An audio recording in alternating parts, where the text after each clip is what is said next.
Greetings, spear beings, greetings, supreme being. We are all the human race, our common enemies, death, welcome on perfect society. I'm Ulrich B.C. Hoffman, and you are watching the broadcast. I am murdered with 5G. 5G crowd control means the 5G cancer cell phone beam is directable. So I'm going to pop out the chat.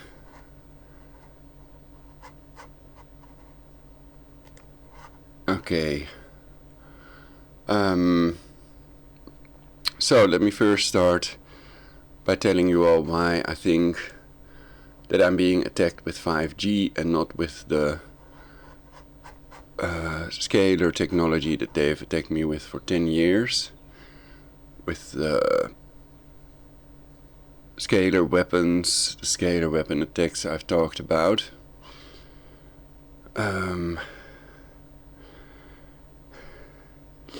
So recently, about a week or two ago, a ringing in the head started, and then I thought, what is this? And I started checking, and the same thing, the 5G rollout was going on. People dropping dead in Wuhan, and on the cruise ship where they had 5G when it's docked, and in many other places.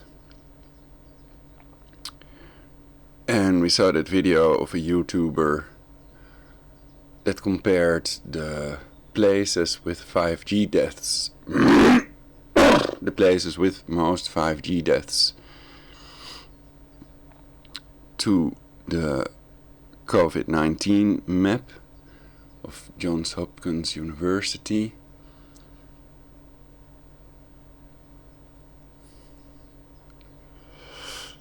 Reminding me of Officer Starling in Anthony Hopkins, basically.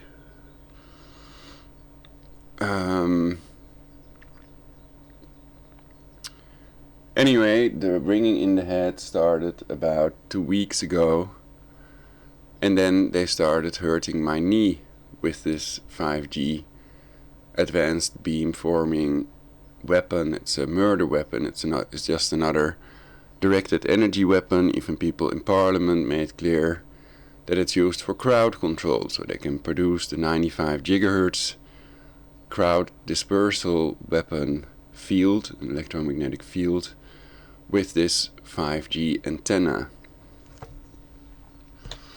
And I can show the Dutch parliament speaker again, but you can Google it if you don't believe that it's used for crowd control. Then you can read about it for yourself, read it and weep.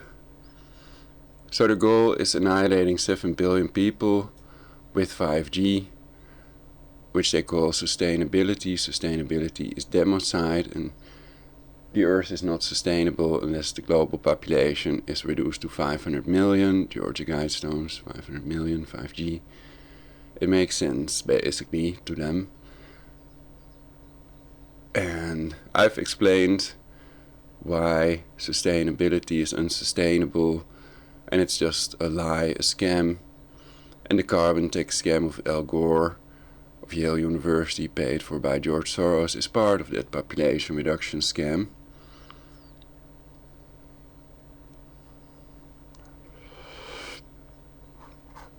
Oh, I am really streaming. I thought it's better to record it, because I don't know.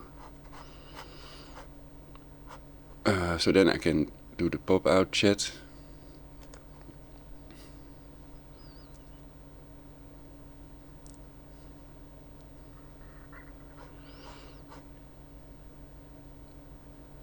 Hey Tony, how are you doing?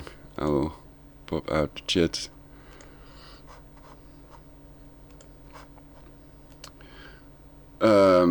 But I don't know if YouTube, I think that YouTube won't allow this broadcast. They don't allow the truth about 5G.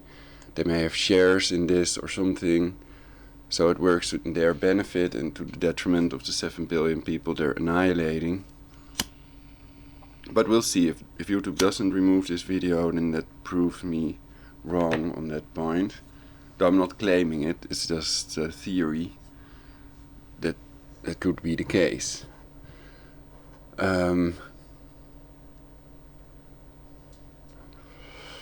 So one thing is the frequency, the ringing in the head that started when they rolled out this LTE antenna. And in the antenna register.nl, I can show that again, we can see that it produces more energy than the Cancer UMTS and Cancer GSM antennas. So it shows a map of all the antennas in the Netherlands.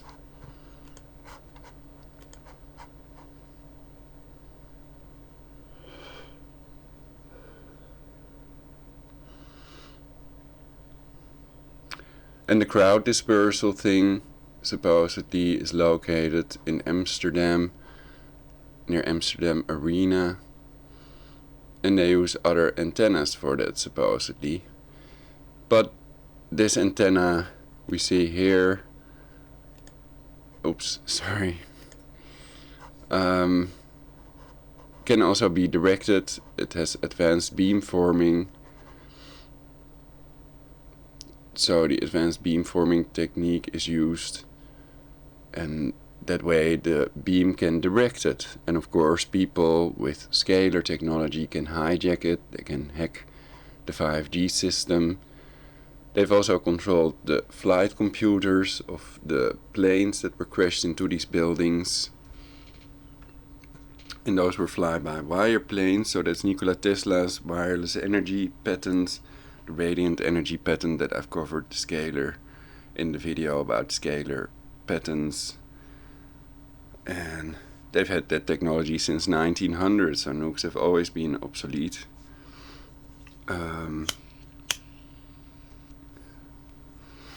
I haven't had breakfast yet because I'm being tortured. In reality, they've been hurting my knee for a long time to induce cancer, to murder us in the hospital, obviously. I've reported about a doctor of the AMC hospital that was in on murdering me, Dr. Kater. And also about Dr. Heldef Shipman, a GP that murdered over 200 of his patients. So they are using the doctors, the hospitals as slaughterhouses to reduce the global population. And Tony also made clear that often these 5G antennas are aimed at the hospitals, as we can see on Google Maps.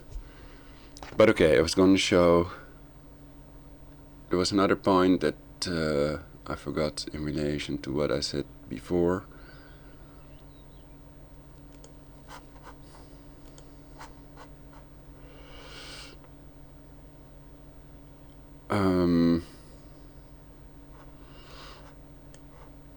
So I made a better map, so that's I can better use that then. But that's the website of antenna register.nl.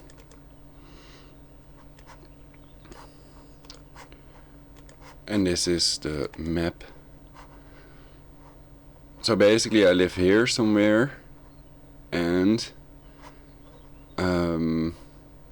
basically we're surrounded with these LTE antennas that you see here, here and here. So basically we are triangulated, and here as well, so we're in between at least 3 of these antennas that we see here on the antenna register.nl website. And then you can click on these antennas here to see what type of antenna it is and how much energy they produce. This one is 28.4 and 32.4 dBW.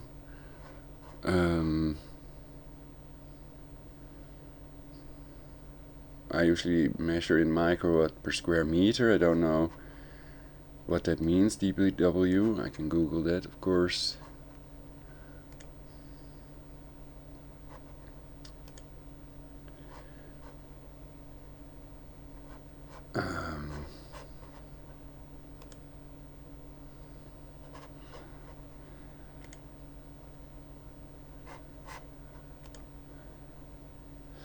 But this one produces 32.6 this one right here. I've shown pictures in my previous broadcasts of these antennas, because I wasn't sure if these are 5G antennas or other types of antennas.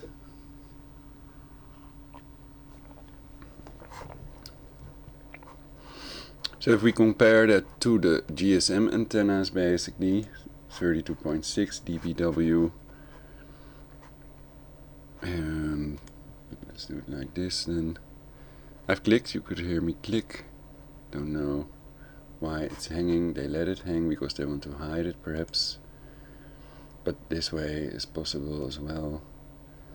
So that's 29.5, so it's a little bit more than the GSM antenna. Beginning to hurt my leg again, and I have the constant ringing in the head.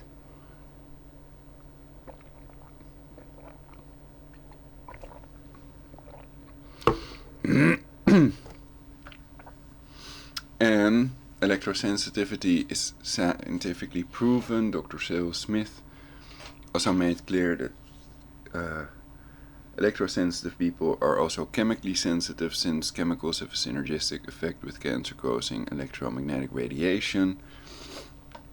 That means it amplifies the effects of the cancer microwave radiation, cancer cell phone radiation. So I have to stand up because they're hurting my knee a lot. So I've shown that these frequencies go all the way up to 100 gigahertz. These frequency bands used by 5G go up all the way to 100 gigahertz. According to Wikipedia, the CIA Vatican Encyclopedia, the CIA Vatican edited encyclopedia.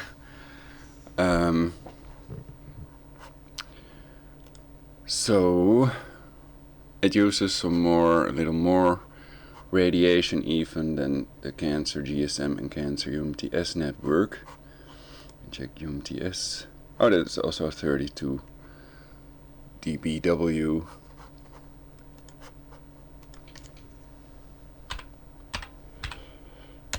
Decibel watt or something, is it? Oh wow, it is decibel watt. I thought it can be decibel watt. Okay.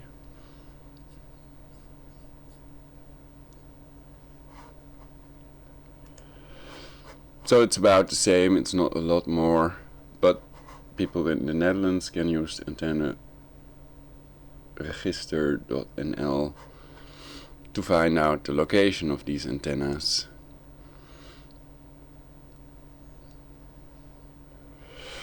So my point is that they don't recognize electrosensitive people as real.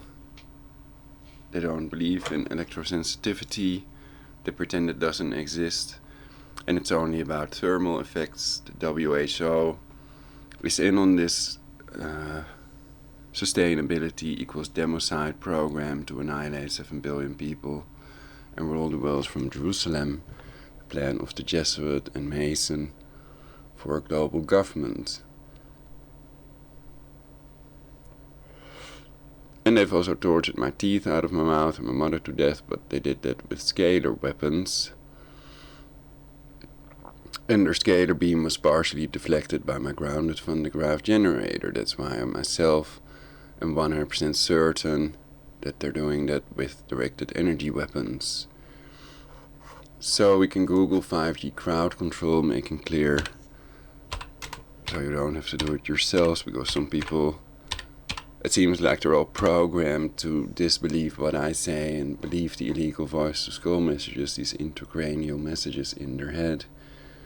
And perhaps they're also programmed with torture to believe in them, or at least pretend they believe in it.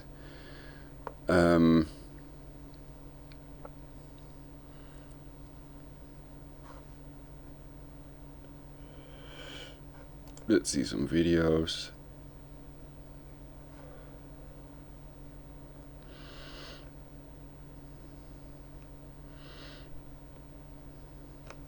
Well, then I'm going to show the Speaker of Dutch Parliament.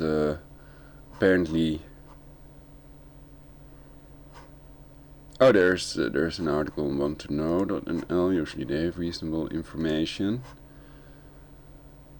I'm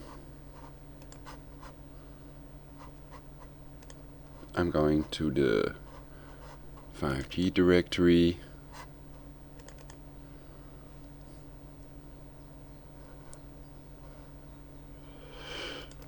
Is her name Mona Keizer? I don't know. You can watch the video. Het is denk ik goed om te beginnen met eigenlijk de vraag: waarom staan we hier vandaag? Wat is het belang van 5G of... So I can translate it basically.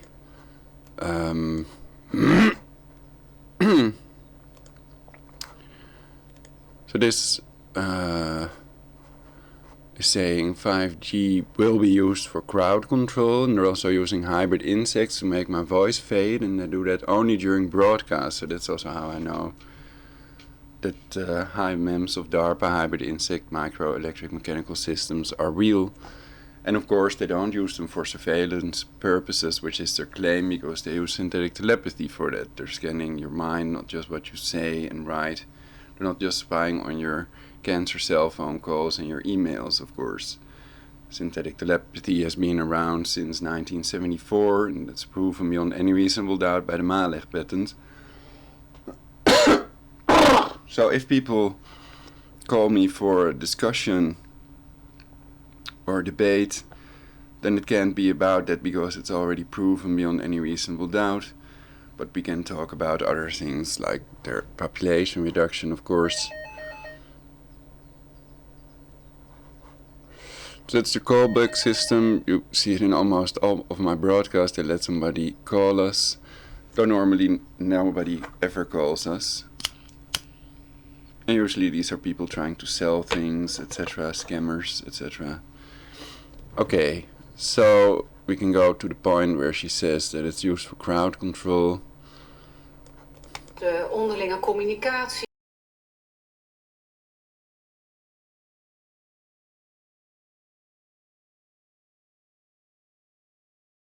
Bieden.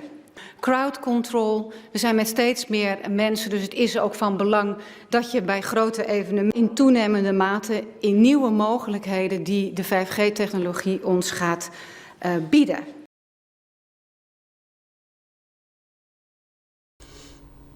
So I realized that normally they use a different type of antenna for the crowd control. I've also shown it in my previous broadcasts. But the point is that it's hackable with the wireless energy technology that they've possibly stolen of Nikola Tesla. Donald Trump's uncle, John Trump, was also involved with these Tesla patents, possible time travel technology, etc.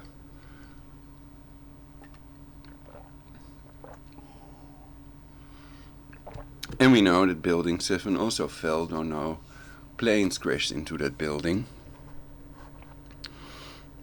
Anyway, I'm avoiding certain demonetization words, so I hope that's okay.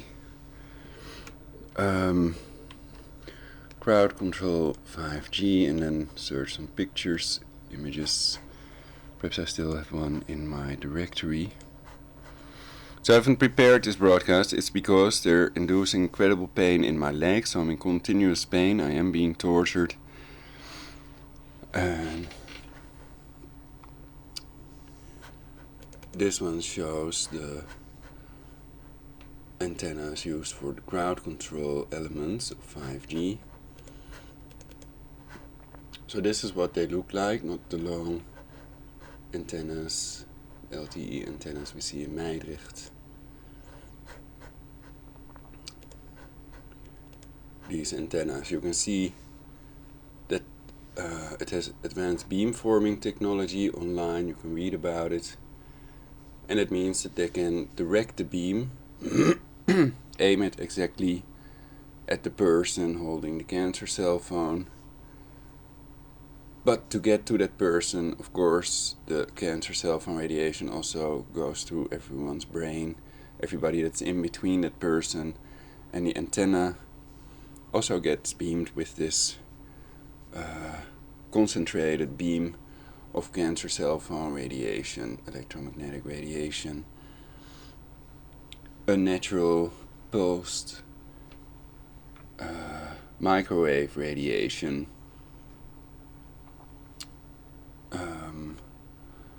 and it's carcinogenic, toxic to people, proven beyond any reasonable doubt by the studies, the scientific studies that I've shown.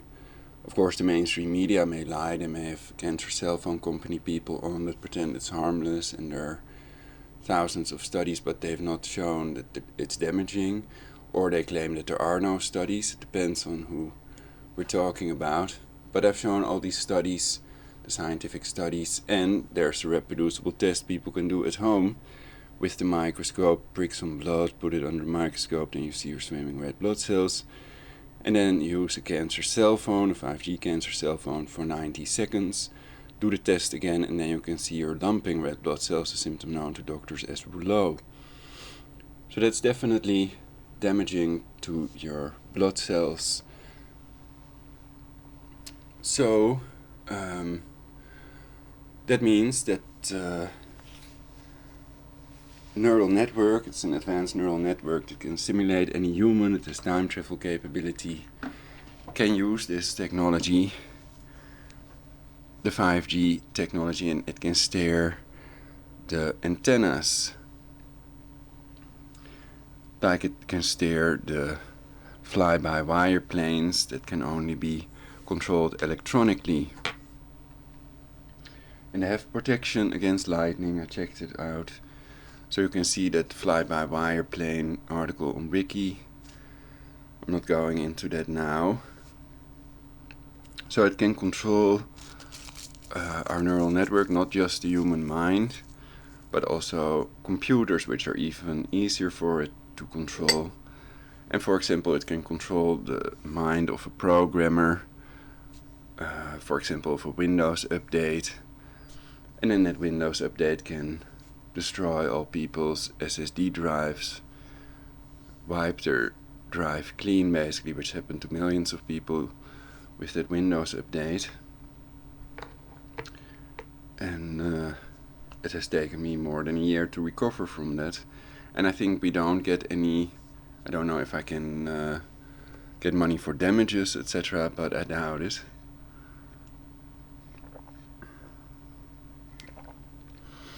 So they are all in on scamming the global population to death because they're mind controlled, that's one, so they might not even know that what they're doing is helping with the population reduction and scamming their fellow humans.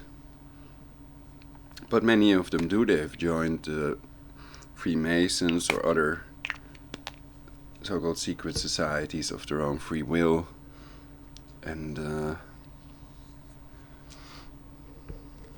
we can also read that online. Some people love these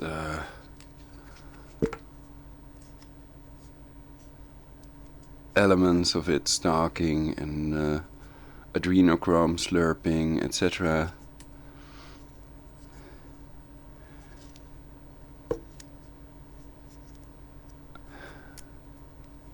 So I've covered it in my previous broadcasts. So how would that work? Well, it's electronic, so with the wireless energy of Nikola Tesla that can be used to switch on and off things, they can control the computer chip in this antenna. I've shown that chip basically in previous broadcasts, so it's definitely a chip. Let's see if I can find it.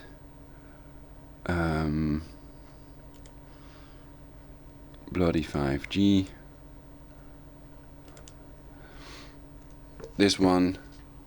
This happens to be the 60 gigahertz chip of the WeGig boxes that I've also covered. WeGig death boxes. WeGig box of death. And compared it to the Hellraiser box because it uses 60 gigahertz. And the scientists know that 60 gigahertz microwave radiation is for 98% absorbed by oxygen, the oxygen molecules. And it has to do with the valence electrons, the electron spin on these oxygen molecules, and the uptake of hemoglobin, the uptake of the oxygen, and with hemoglobin, etc. It's all explained, but what it boils down to is that people that are exposed to the 60 gigahertz WGIG 5G radiation get the same symptoms as the COVID-19 patients because they are oxygen deprivated. Their body cannot absorb the oxygen anymore, so they get blue lips and drop to the floor dead without any COVID-19 symptoms such as fever, etc. So then how are they going to distinguish between the WGIG deaths and COVID-19 deaths? So I think they're not going to check after a person died if they had that virus in their body, and that they might never do any tests with a microscope where they actually see that virus, only tests that might be prepared to show false positives to help with their population reduction.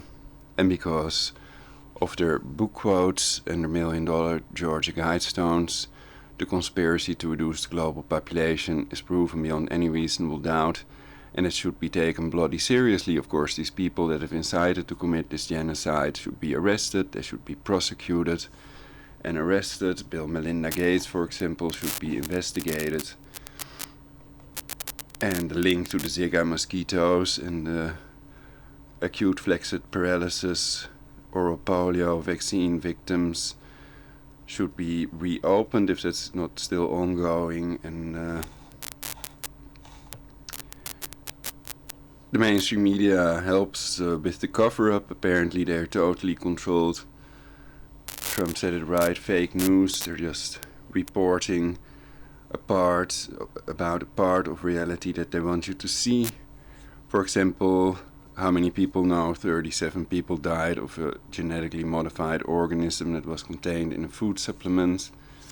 I made a top 10 about these mainstream media blackout subjects. And my mic and other audio seems to be louder than usual. Perhaps it has to do with the OBS update. I think that's great because many people's audio is too soft, etc. But okay, with wireless energy, they can of course switch things on and off. What does that mean? A computer works with ones and zeros, so that means they can control that stream of ones and zeros and control that technology. For example, the 5G 95 gigahertz beam used for active denial system mode to burn people's scrotum. They call that crowd control, though it can only burn their scrotum, so it's not really controlling them, it's just hurting them. And also they call the population reduction population control, to hide that they're talking about democide, genocide perpetrated by our local government.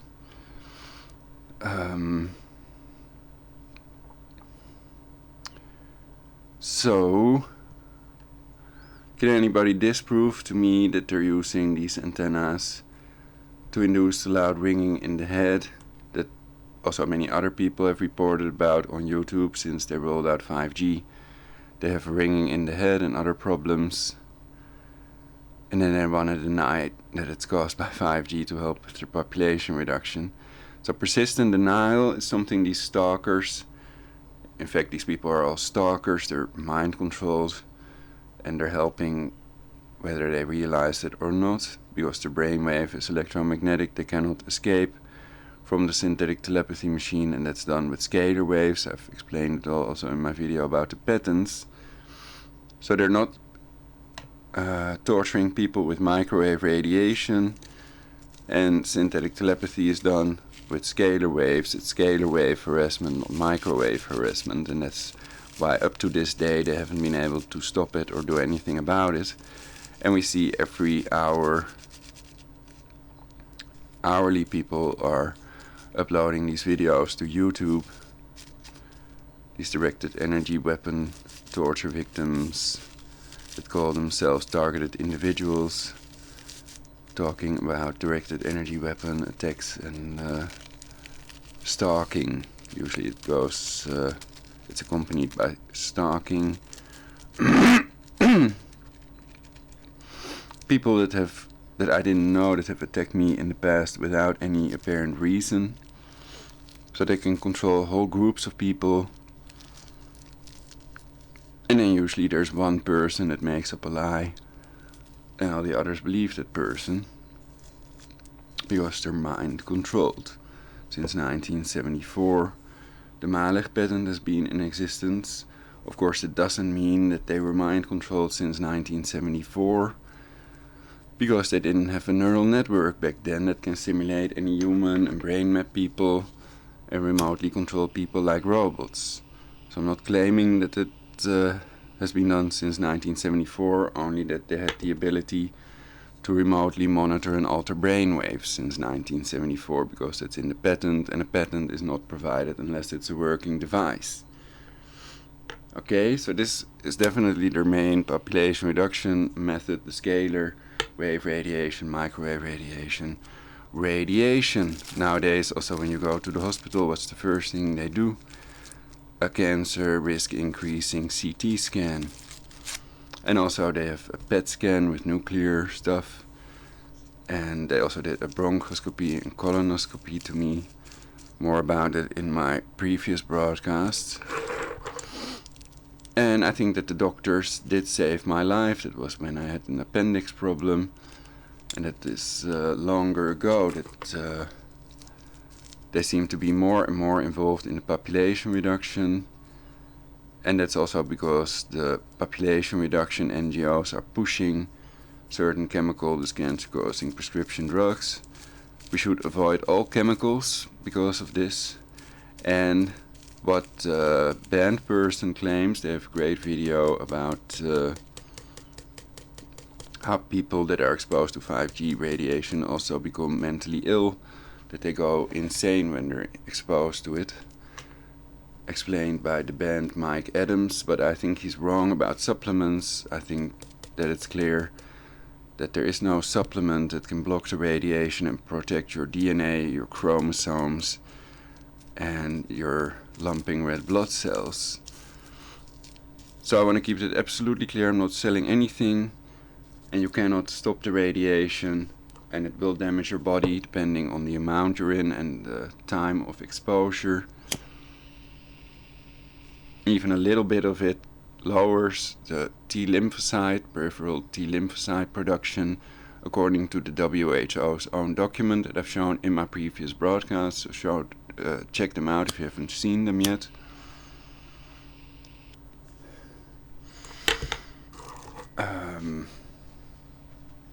So that's part of a black op. They've banned them because they tell the truth, and then we're supposed to believe that we're not allowed to talk about it and be silent about it and let them torture us to death with these 5G antennas, which again are crowd control weapons. They are just another directed energy weapon. And they were using PEP mode and ADS mode on me 10 years ago. So they do that with two scalar beams. And where these scalar beams cross, an electromagnetic field is produced with the characteristics programmed into the neural network. And I'm going to open my window for some fresh air since I have aluminum foil in my room. I should air my room regularly.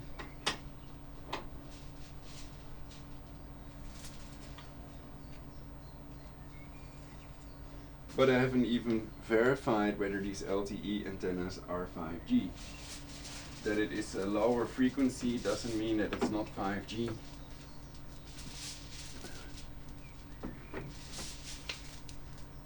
So you have FR1 and FR2, frequency range 1 and 2, and together they go up all the way to 100 gigahertz. But PEP mode may be a far lower frequency. I can check that online. Pulsed energy projectile.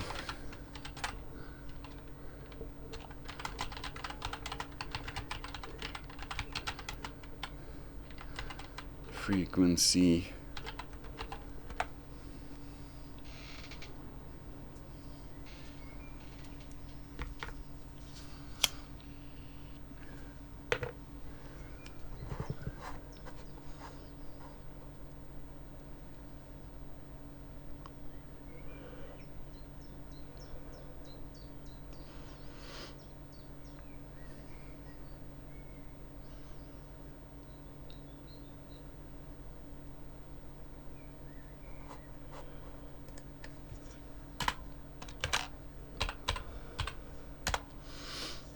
I plus GHZ it, plus gigahertz. See if there are any new chat remarks. A YouTube video. I can take a look at that. Thanks, Tony. Anybody in the chat, if there's anybody listening, I'll give you a wrench. I'll make you a moderator. And please don't censor anybody. Only if they're writing illegal things. So I allow any trolling and things like that. I don't care. Any publicity is good publicity. Likes, dislikes, they all help to get more views, I've heard. I documented a lot of videos in the net done by people in different countries reporting workers installing 5G antennas during lockdown. Tony writes. If you need some links, just let me know, bro. Thanks, yeah. Let's see what is interesting. I'm more interested in the crowd control aspect of 5G also. I click on the link. Ooh. Then it's opening it in the chat, so I should open it in a new window.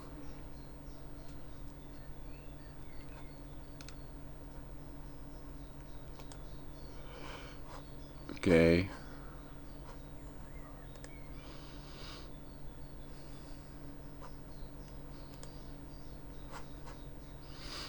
But I was busy with something else, so let's first check that out.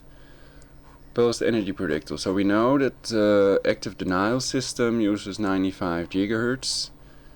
And what does the pulsed energy predictor use? It's not in the PP article wiki, I think, but I can check.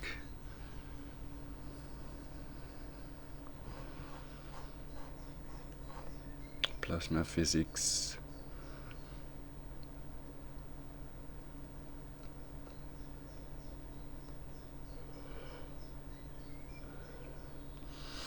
So of course they want to keep secret that they're using this to extort people and reduce global population. And this can also be used as a lethal weapon. Though they call it a non-lethal weaponry system.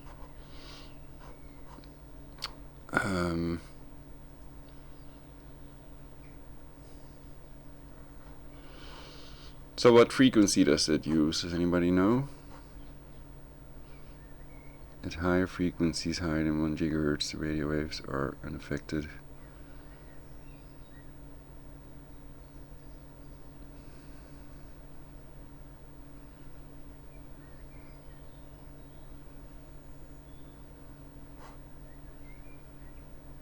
Infrared laser pulse, supposedly.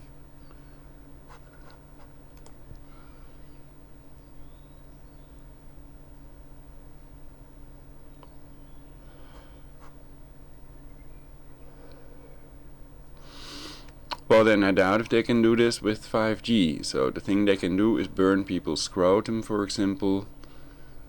Give a burning sensation with 95 gigahertz, counter cellphone radiation, the crowd dispersal weapon, and that's ADS, active denial system. You can find that on Wiki as well.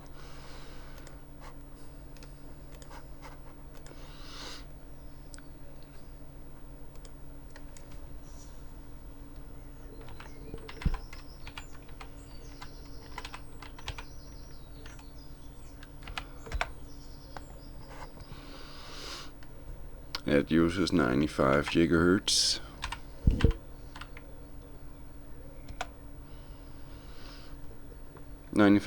millimeter wave source system. At 95 gigahertz, the frequency is much higher than the 2.45 gigahertz of a microwave oven.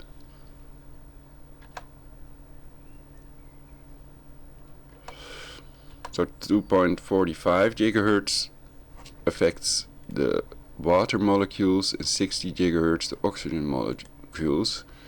And I heard Fullerton Informer about this, and he said 6 gigahertz is used to block iodine uptake by our body, I think. So I can check that, 6 gigahertz.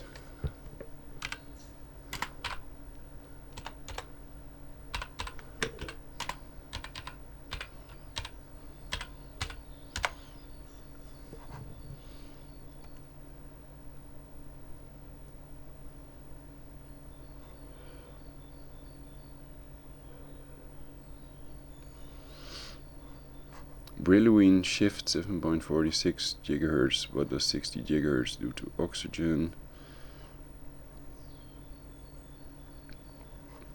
See what their standard answer is. The oxygen molecule becomes highly absorbent at 60 gigahertz. The oxygen molecule becomes highly absorbent of electromagnetic energy, which weakens the 60 gigahertz signals over distance, keeping them from overshooting their intended target.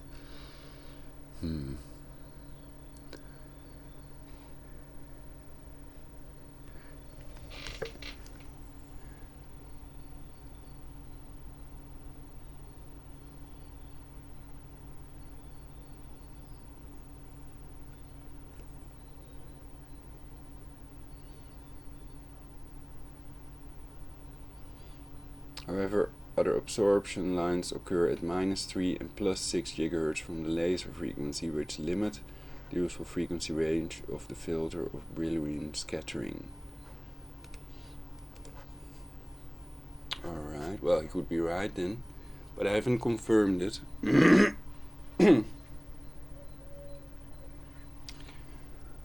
So our bodies need these minerals,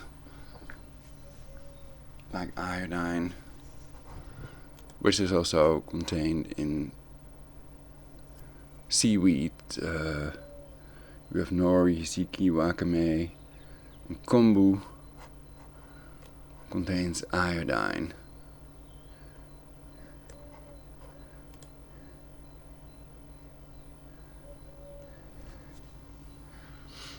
Scientific articles about kombu seaweed and B-cell lymphoma, etc. are available online. The iodine filter in Raman and Brillouin spectroscopy.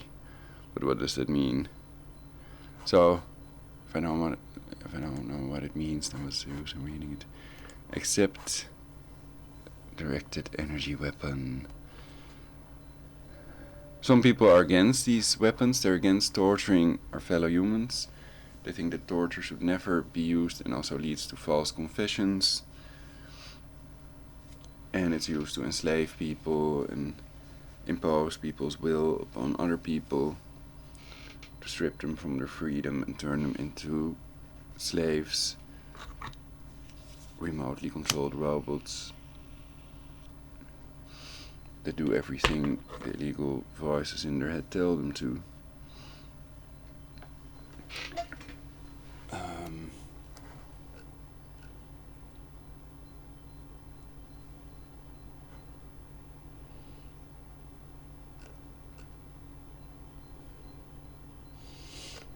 So the thing is, I think they're inducing cancer with the 5G antenna, that they just aim it at me, and that's what's hurting my leg. Normally my leg would cure pretty fast from an insect bite,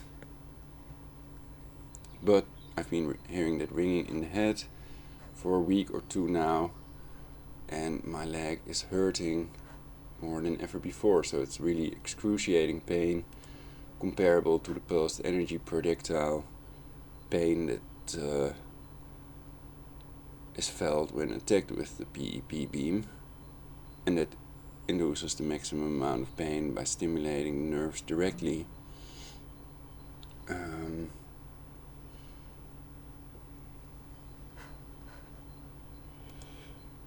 it's possible they're using a combination of the pulsed energy projectile scalar radiation with the 5G cancer inducing beam, which can be 806 megahertz, for example. This is the video that Tony is linked to. Dr. Priyanka Bandara, ITNJ testimony, health effects of EMFs. Okay, thanks.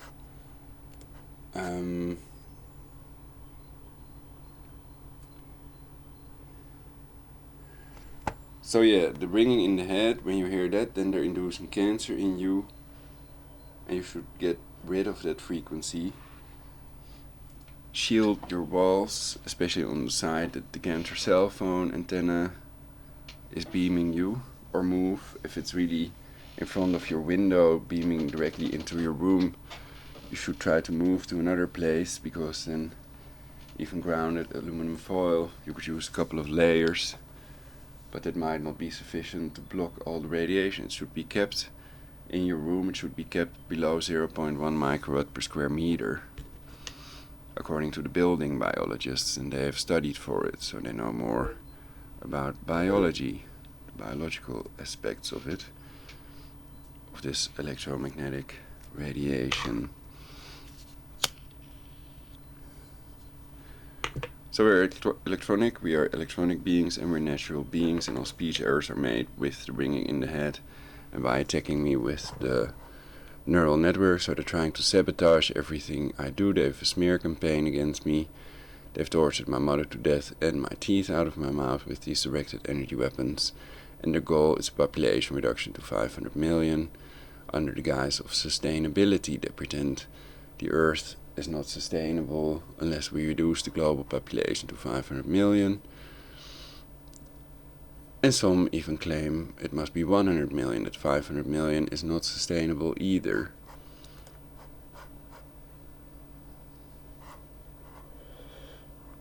So this antenna here uses 2162.2 megahertz. So it's about 2.2 gigahertz. And this one, why is it not jumping to the other one?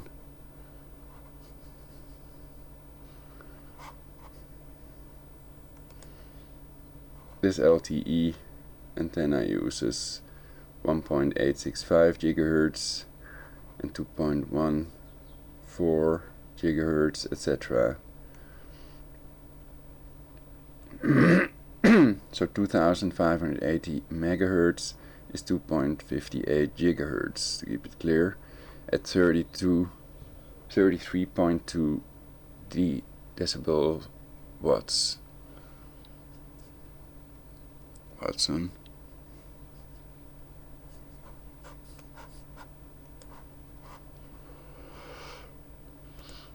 In this one,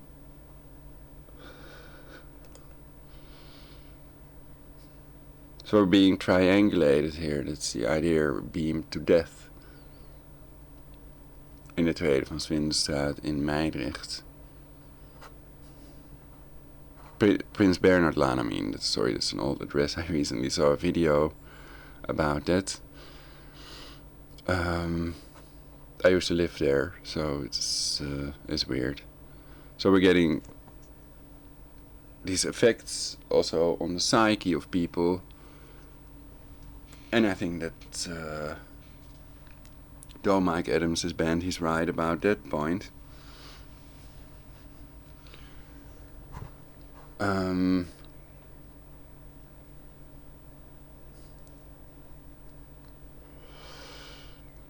And it's also scientifically proven. We see these effects. I made another eau de toilette. It's very nice. I made a video about it, so you can check that soon. I'll upload it together with this video. Oh, this one's live now. I thought I'd make this recorded video because otherwise I might never see my own video. It depends.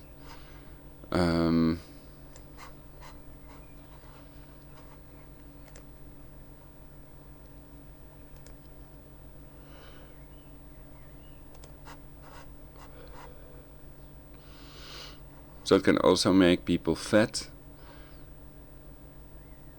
Growth stimulation of adipose stem cells, role in obesity. So that's caused by microwave radiation, cancer cell phone radiation I call it, because it causes cancer in millions of people. As a matter of fact, Medscape produced an article and they claim that about 1 in 2 people will get cancer. 50% of the population, 50% of US citizens and Europeans will get cancer. And that's just based on the statistics. But it may be a lot higher by now, since part of the 5G network has been rolled out already, and that radiation goes on top of the other radiation, and for higher frequencies they need more energy. So higher frequencies need more energy to travel than low frequencies do.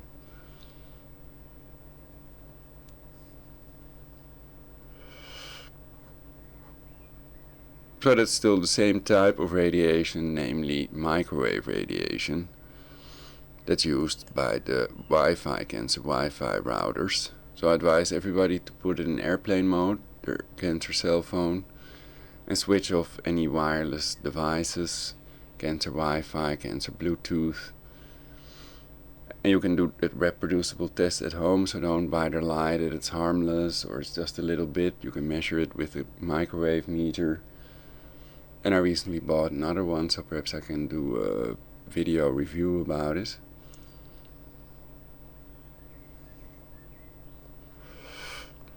But I doubt if it will be any good. But it's pretty easy to carry. It doesn't have antenna that sticks out like the HF35C gigahertz solutions. So these are some of the symptoms, summary of health impacts of Wi-Fi EMF exposures. Oxidative stress. And it's the same microwave radiation. There's a good book, Magnetobiology Underlying Physical Problems, with scientific documents. That's also interesting. Goes deeper into the 60 effects of 60 gigahertz microwave radiation exposure. So it also causes sperm testicular damage, neuropsychiatric changes. Error is deliberately made by the AI that controls the human mind. Give the suggestion that there could be something wrong with me, with my mental capacity and my psychiatric state. But I was tested, so I'm happy that I'm not mentally ill, and otherwise they would have kept me there, or they would have forced drugged me, etc. Neuropsychiatric changes, including EEG, prenatal Wi-Fi, leads to postnatal neural development. So, yeah, with ringing in the head, it's mainly targeting Broca's area. It can become impossible for people to speak, so it's also part of their no-talk programming and suicide programming. That's why they woke me up with pain in my knee twice. And then I went to bed again, so that's called sleep deprivation, which is deadly in the long run as well.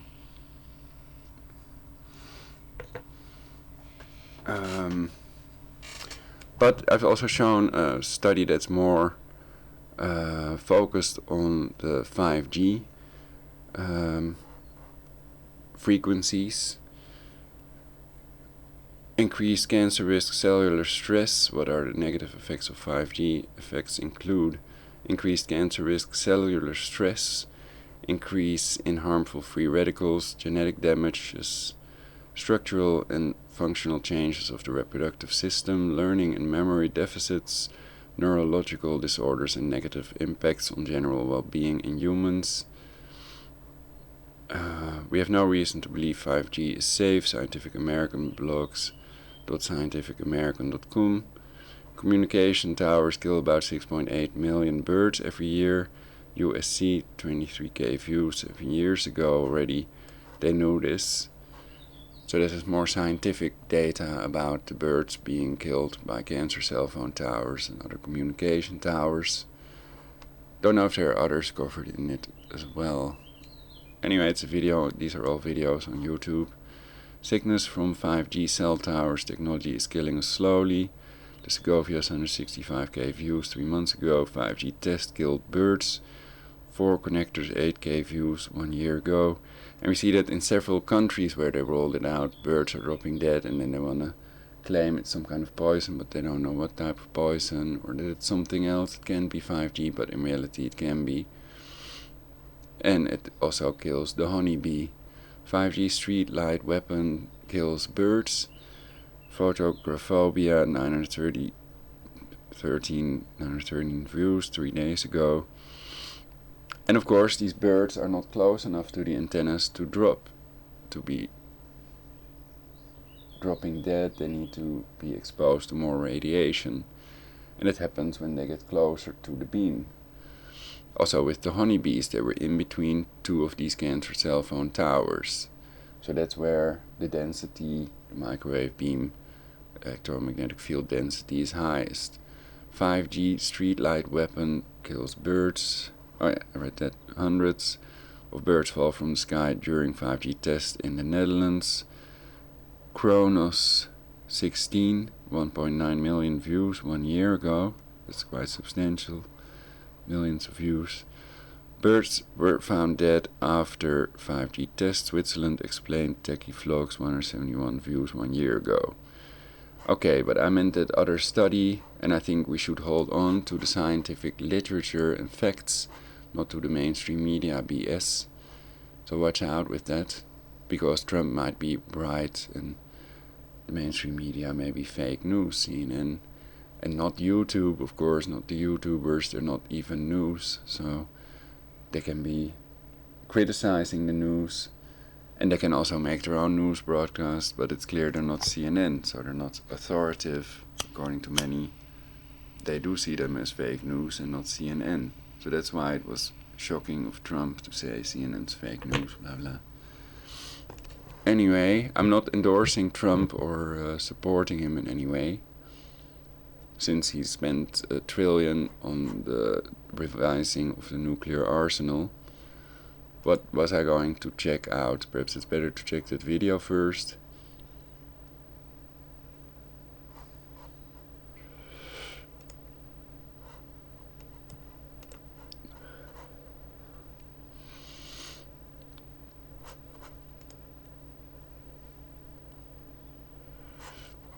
Tony, are you still there? Do you know what I wanted to check on YouTube? Oh wow. More Google Street View links showing locations of these 5G antennas all over the world, in Miami Beach, Canada, etc. Bahamas, Liverpool, Riverside, Manchester, UK, West London. New 5G tower installed during lockdown.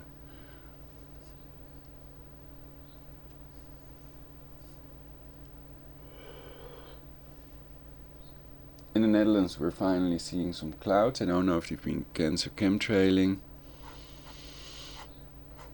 But do you know what I wanted to Google? I wanted to check something and they've erased it from my mind, so it could be important for the future and for our timeline. Please let me know in the chat what I wanted to check.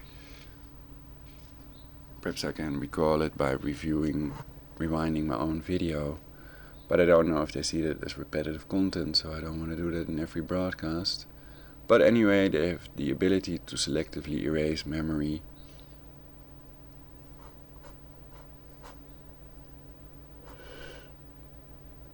Let's see my live dashboard. I can rewind a bit.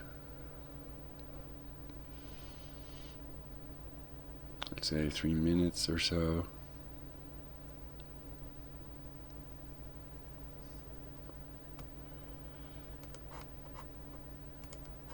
Days ago. And of course these birds are not close enough to the antennas to be dropping dead. They need to be exposed to more radiation, and it happens when they get closer to the beam.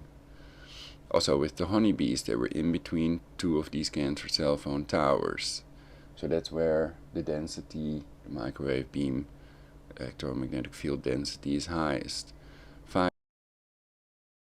So that's why they're also called death towers by some.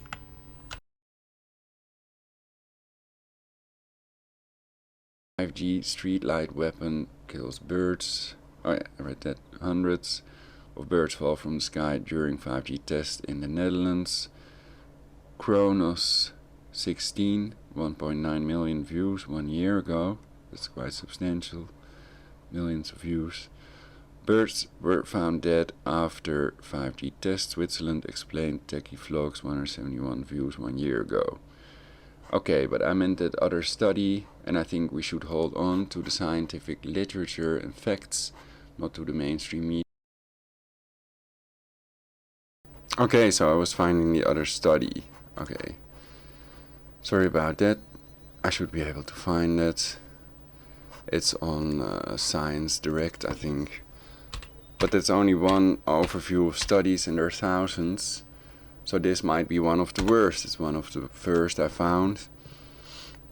It's not ScienceDirect, it's NCBI.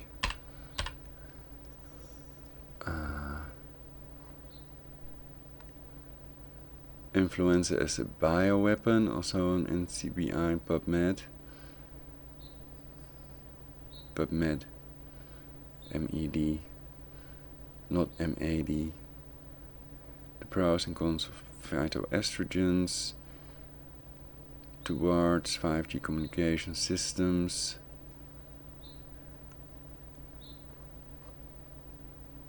"5G wireless communication and health effects." Okay, found it.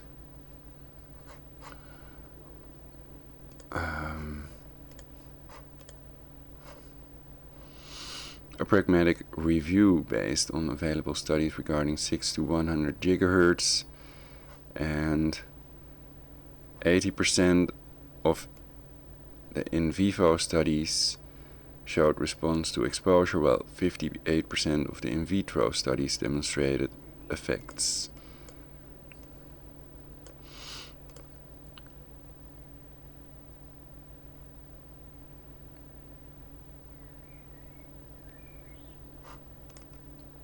In vitro Latin for within the glass refers to the technique of performing a given procedure in a controlled environment outside of a living organism. In vivo Latin for within the living refers to experimentation using a whole living organism as opposed to a partial or dead organism. And they slaughtered all these rabbits they did these tests on. And apparently the study is in vain, basically, according to the WHO and ICNIRP that are in on annihilating 7 billion people with 5G technology. I think that's safe. For that reason, for sustainability, for population reduction to 500 million, clear from the book quotes.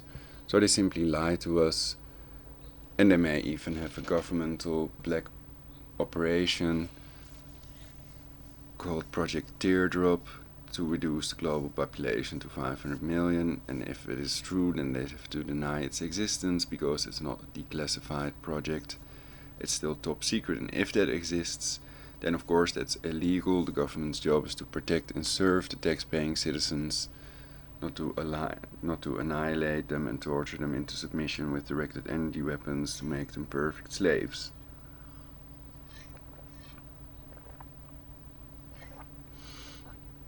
But the Jesuit military order might feel differently about this. They've also tortured 50 million innocent people to death in the Inquisition, which is one of the things they're famous for. Of course, they were expelled from lots of countries for lots of reasons. And they were also famous for the pedophilia, and less famous for the cannibalism and the world wars, because they're controlled opposition to themselves. And according to Citizens Action Network, these Jesuits control all intelligence agencies, and they're all Masonic, meaning Luciferian. So in reality, they're not worshipping the major, biggest religion deities, fictional deities, Jehovah and Allah.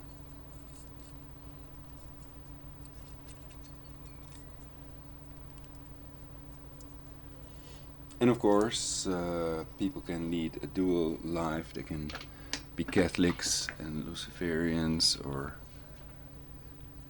even Muslims and Luciferians, etc. You have Masonic lodges in Iran, all over the world practically. So these are the secret societies Kennedy warned us about.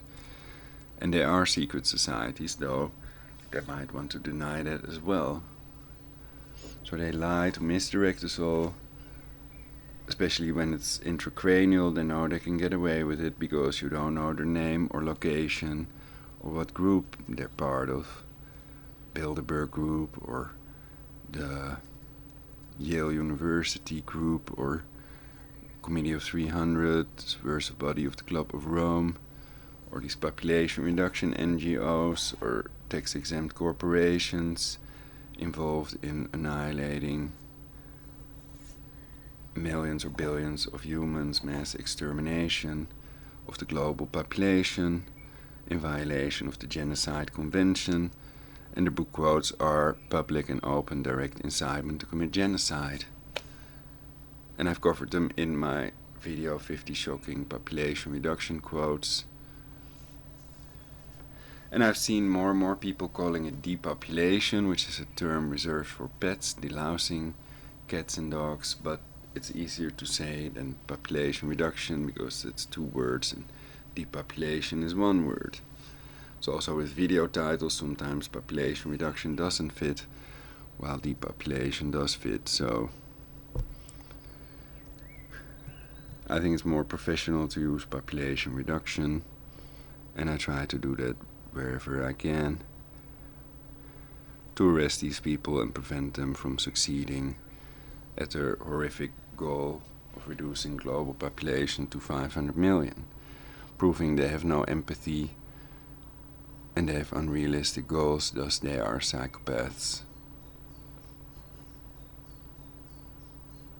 And that's their technique, the satanic inversion, pretending that the people that expose them are the psychopaths. It's the standard procedure to label all of the undesirables as mentally ill, and all undesirables are people that expose them. Of course, they don't want to be caught, and they'd lie also in your skull, and then people feel overwhelmed because they can be remotely tortured and killed, so then that way they are living in fear and they're silenced until they are reduced to nothingness with the 5G network. Starlink, they will also roll out satellites, 1,500 satellites, Elon Musk, etc. And place these cancer cell phone antennas on every street corner so that radiation is coming on top of the 4G network that's still irradiating everybody as well.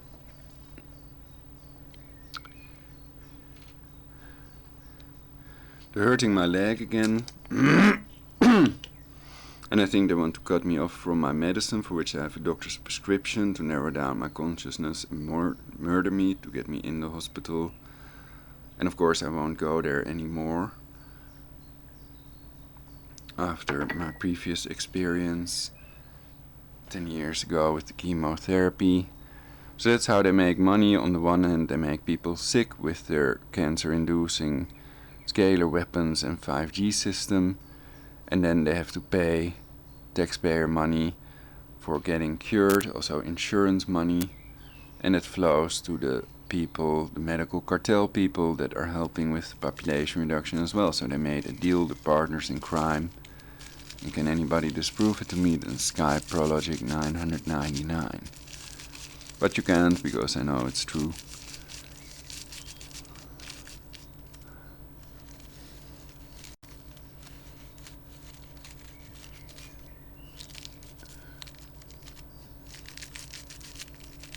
So that's why the hospitals are in the top 10 of main causes of death twice. One is prescription drugs, leading killer in the USA, and the other one is medical errors. And these are scientific documents as well. That, and actually they might be in there 3 times now, I'd have to check.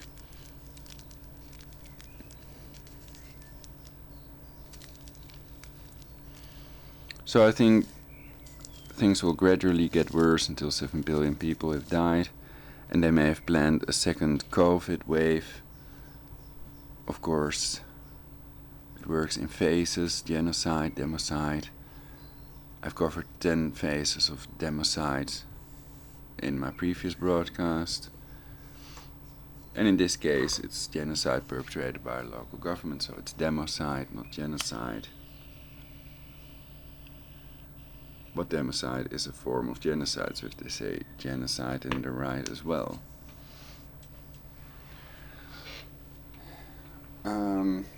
So I'm not going into these studies now. Let's put it back on 5G cancer cell phone antenna.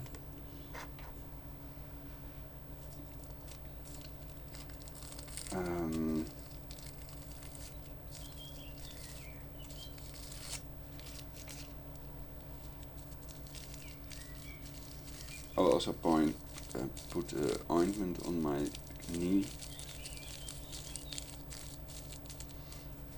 Not that I think that helps if they do it with scalar waves or 5G radiation. And because it's bringing in the head, I think they're using 5G to induce cancer in me of the type B-cell lymphoma. And that is causing my leg to hurt because of an insect bite that may be infected. And then it cannot heal because of the radiation exposure. Of course, I can never prove that, you could argue. And they won't want themselves to go to jail. So they cannot prove electronarcosis, and that's why everybody's going away.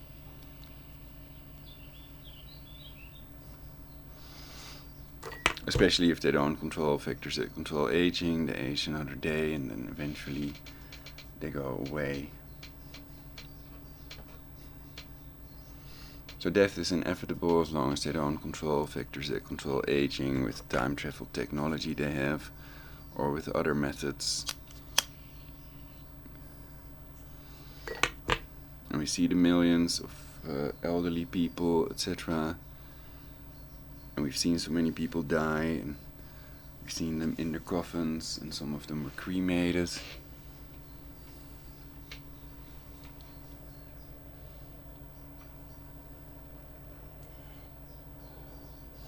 So I think they start attacking before I take my medicine, for which I have a doctor's prescription, and that they want to cut us off from anything healing and good, to make us mind-controlled slaves that help with their illegal population reduction.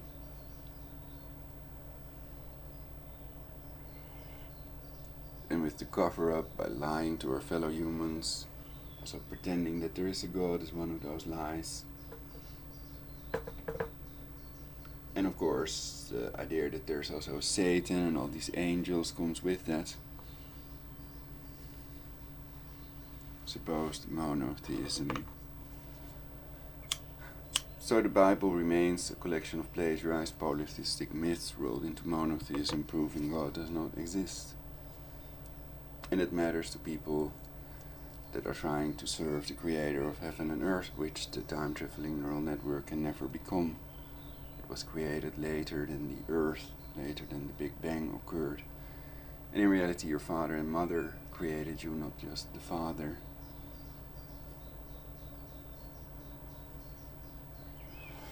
And people's bodies go into the ground, not into the heavens. It's a simple satanic inversion, of course. So these 5 fictional places people can go after they die: heaven, hell, bottomless pit, resurrection, and reincarnation, remain fictional until the time-traveling AI creates these worlds. But the soul is also fictional, and miracles do not exist. So it's good to know the truth and to hold on to that. Knowledge is power, not BS, MSM BS, and lies, and dogma, and superstition, and wishful thinking. These are all techniques they use to reduce the global population. And religion is psychological warfare, part of real warfare. It's about blood.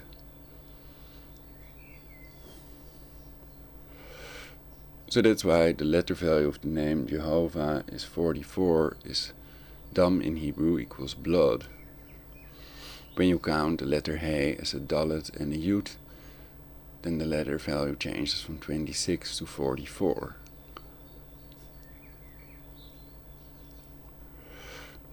And of course, the Dalet and the Yud means that the word DOD is also in the name Jehovah. You spell it with Hebrew letters.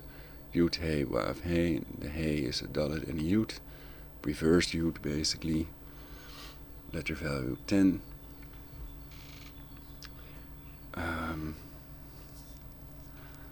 So that's for religious people. And then you have the 164 Jihad Quran verses. And the Quran was written by these Jesuits as well, according to sources online, namely Alberto Rivera. So people can check that out as well.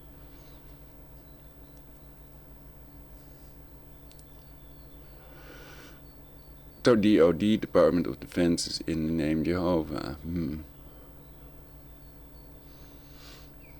Well, we can see they've spent 5 trillion on these illegal wars in the Middle East on costofwar.com.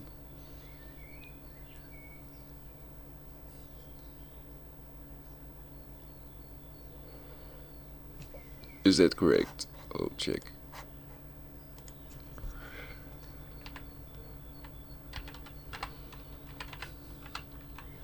And some consider them illegal wars without the approval of Congress.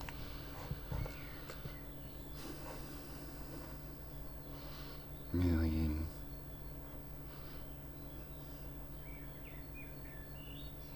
Yeah, 5 trillion. And the meter is still going up. 5,074,858,000,000 at this time, the 28th of April 2020.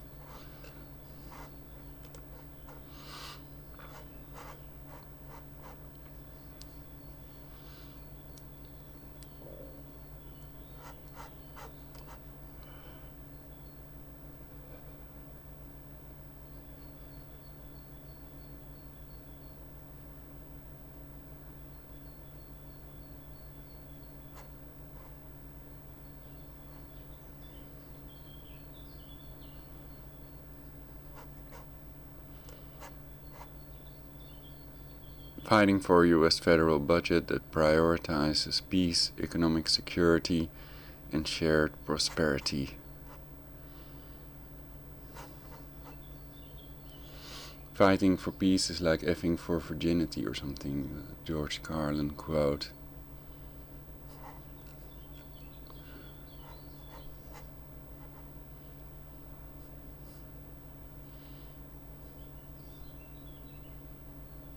Another word that I can't use anyway. Okay.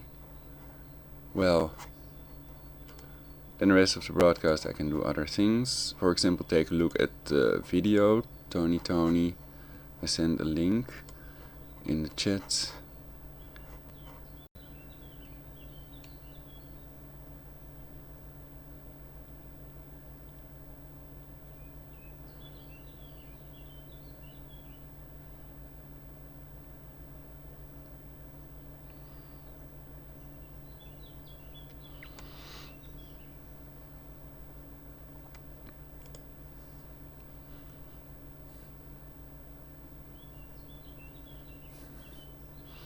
Not proofs, just informative material from people. My opinion that it is important to know what's happening while we can't go outside. Right, Tony, absolutely. Be prepared and survive.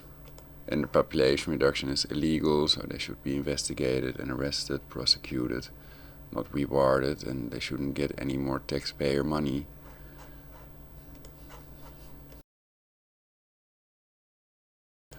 So this is the video Dr.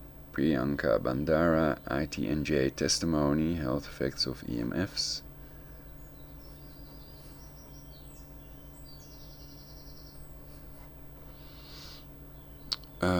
Well, I think it's better to look at the scientific study and to use that instead of... But okay, YouTube videos can also be very powerful.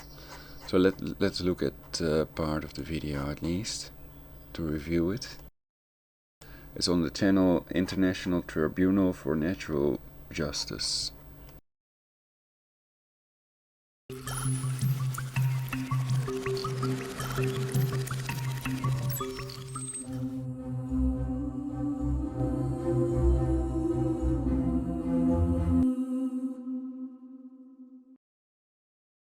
Okay, our first testimony this afternoon is coming in via Zoom link. Dr. Priyanka Bandara is an independent researcher and educator in environmental health. As a former academic, clinical, and basic researcher, Westmead and Royal Prince Alfred Hospitals, as well as medicine at University of Sydney, she gained experience in hepatology, biochemistry, and molecular genetics and molecular pharmacology. Dr. Bandara also served as senior manager in the NSW health system, coordinating a dynamic research team and a clinical team at Westminster Children's Hospital. She subsequently became involved in environmental health, realizing the greater need to focus on prevention of chronic diseases rather than on intervention. She studied genetic regulation of cellular oxidative stress responses for her doctoral thesis at UNSW in the late 1990s, and has continued her interest in this area, pathologically involved in almost every disease, investigating cytotoxic effects of various environmental pollutants via. So I wonder what is the ITNJ actually doing about it? Are they pressing charges? Perhaps petitions, it can also work in some places. In Australia they didn't roll out 5G because too many people were against that. So yeah, we can do petitions, we can have protests when that's allowed again. Perhaps the 28th of April or whatever. Oh, that's today. Oh wow, perhaps in the Netherlands they will lift certain measures.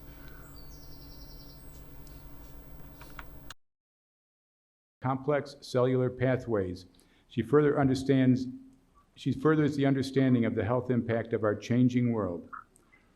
Dr. Bandara has a keen interest in the biological health effects of currently permitted, quote, low levels, unquote, of microwave radio frequency electromagnetic radiation, widely generated for mobile and wireless communication and surveillance technologies and released into the environment.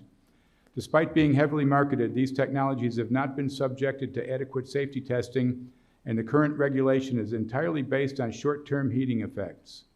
Dr. Bandara collaborates with a large group of scientists and clinicians around the world who are trying to educate health authorities and the public about safer use of wireless tech, bring about more protective exposure guidelines for man-made electromagnetic radiation. She's a strong advocate for stringent control of environmental toxicants, including wireless radiation, to mainly safeguard more vulnerable children. Dr. Bandara has published an. Also, we can choose to vote for a political party that does something about this cancer cell phone radiation permeating our brains and bodies. International peer-reviewed scientific journals and presented at major conferences in leading Australian academic institutions. She is an executive member of the Oceania Radio Frequency Scientific Advisory Association, ORSAA, a member of the scientific advisory boards of the Environmental Health Trust USA. We're good. Dr. Bandara, thank you very much for coming in. Thank you very much for the introduction. Good afternoon, everyone. May I begin? Yes, please. I'm a former academic and I want to share my screen. I'm a former academic clinical and basic researcher, now operating as an independent health researcher on non-profit basis. My solemn testimonial addresses the serious problem of rapidly increasing electromagnetic pollution across the globe and all the way into space.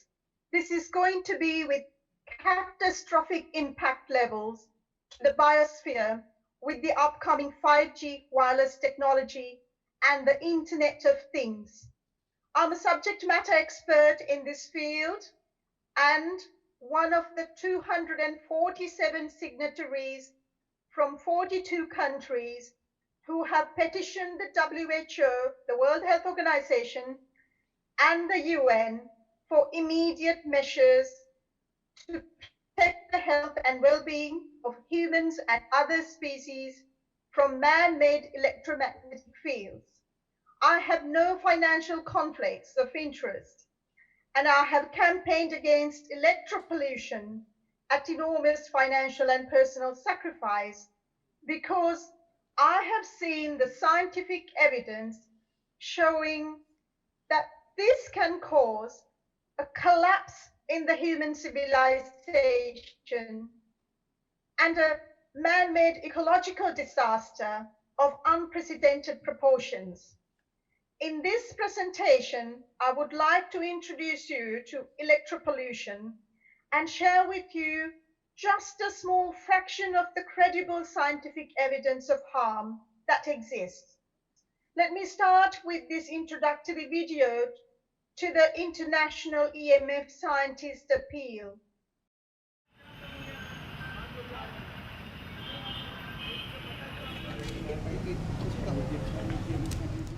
I'm here with disturbing news about our favorite gadgets, cell phones, tablets, Wi-Fi, etc.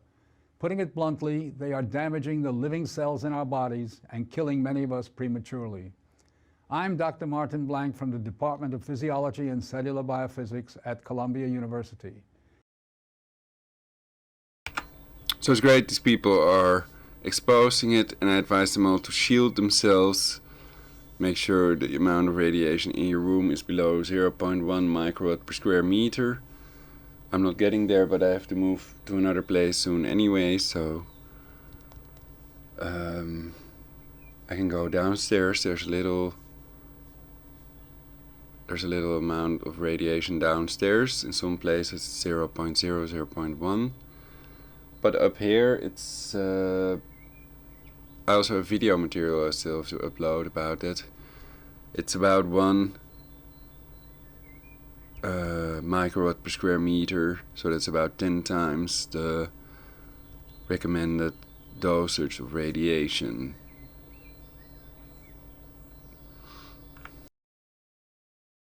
It is distressing for me and more than 160 colleagues who today are petitioning the United Nations requesting that they address this problem. We are scientists and engineers, and I am here to tell you we have created something that is harming us, and it is getting out of control. Before Edison's light bulb, there was very little electromagnetic radiation in our environment. The levels today are very many times higher than natural background levels and are growing rapidly because of all the new devices that emit this radiation. An example that a lot of us have in our pockets right now is the cell phone. One study shows that as cell phone usage has spread widely, the incidence of fatal brain cancer in younger people has more than tripled. We are putting cellular antennas on residential buildings and on top of hospitals where people are trying to get well. Wireless utility meters and cell towers are blanketing our neighborhoods with radiation. It's particularly frightening that radiation from our telecommunication and power line technology is damaging the DNA in our cells. It is clear to many biologists that this can account for the rising cancer rates. Future generations, our children, are at risk. These biologists and scientists are not being heard on the committees that set safety standards. The biological facts are being ignored, and as a result, the safety limits are much too high. They are not protective. More protection will probably result from full disclosure of possible conflicts of interest between regulators. That's totally correct. They have insane safety limits, which are unsafety limits to reduce the global population. And industry. Rising exposure to electromagnetic radiation is a global problem. The World Health Organization and international standard-setting bodies are not acting to protect the public's health and well-being. International exposure guidelines for electromagnetic fields must be strengthened to reflect the reality of their impact on our bodies, and in particular, on our DNA.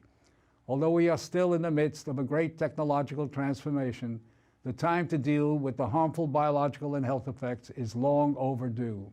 We are really all part of a large biological experiment without our informed consent. To protect our children, ourselves, and our ecosystem, we must reduce exposure by establishing more protective guidelines. And so today, scientists from around the world are submitting an appeal to the United Nations, its member states, and the World Health Organization to provide leadership in dealing with this emerging public health crisis. Thank you for Thank that. you. The International EMF Scientist Appeal, launched in 2015, has now collected 247 scientists from 42 countries. but unfortunately, it has so far been ignored. Thank you for listening to that introductory message from Dr. Martin Blank, an eminent scientist who resisted the system to show us the scientific evidence of harm of artificial electromagnetic fields. He passed away last year, aged 85, as a true hero of humanity. And I consider that it is my duty to continue the investigations started by eminent scientists like Dr. Blank, exposing the inconvenient truths that we must act on for the common good. The wireless industry and the governments that profit from this global trillion-dollar industry not only ignore and suppress the evidence of harm, but also attempt to discredit the scientists who dare to report them. Let me now show you the sheer magnitude of this problem. Now, this figure is from a publication I did last year, and I must give credit to electrical engineer Alistair Phillips of UK, who helped me with this figure to give a very good idea as to the extent of electropollution that has been caused by wireless technology deployment across the globe. Now, when it comes to electromagnetic pollution, radio frequency or wireless radiation is only one part of that problem. And here we are only looking at that. And in this green area, it shows the natural background level.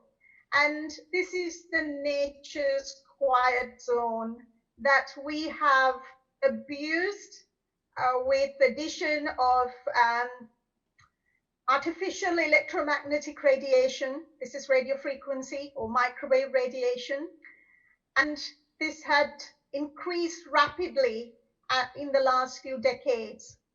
And now typically we have exposures about 10 to the 18 times more than natural exposure levels.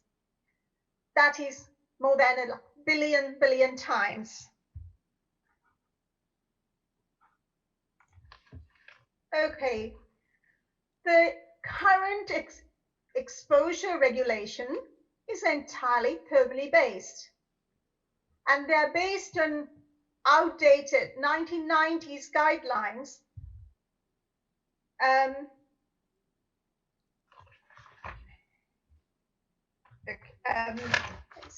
of the International Commission for Non-Ionizing Radiation Protection, ICNIRP, and the Institute of Electrical and Electronics Engineers. Now, these are pro-industry organizations with no public accountability.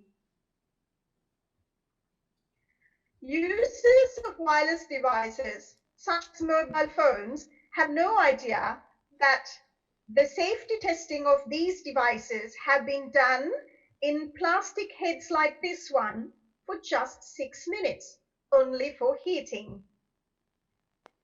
Let's look at the ICNIRP. It's a closed group of up to 14 commissioners appointed by themselves. No scientist who stand by the evidence of harm is invited into this group. They are mostly physicists, physical scientists with financial links to the industry. The unit at the WHO that investigates the health impact of electropollution, called the International EMF Project, only endorses the views of the ICNIRP. Intriguingly, both organizations had the same person as the founding head for years. This WHO unit, which should be about health, is headed not by a medically trained person, as one would expect, but by an electrical engineer with strong industry links. both the International EMF Project and the WHO, and ICNIRP simply continue to ignore the evidence of harm and mislead the populations across the world with strong media presence.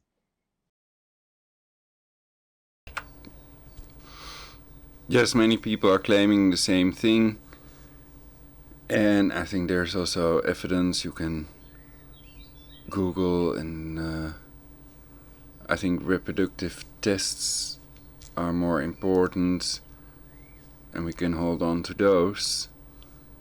And many of these scientific tests are reproducible, of course. But my point is, I'm gonna get some yogurt, so I'm gonna let it play while I get some yogurt, so I won't be hearing what she's saying, but thus far I agree with most, if not everything she said. As to my claim that the current exposure guidelines can only protect against short-term heating effects, here's the confirmation from the US EPA. You can read the letter in full later, which I can provide. And now, what about the biological effects that occur with low levels of radiofrequency radiation?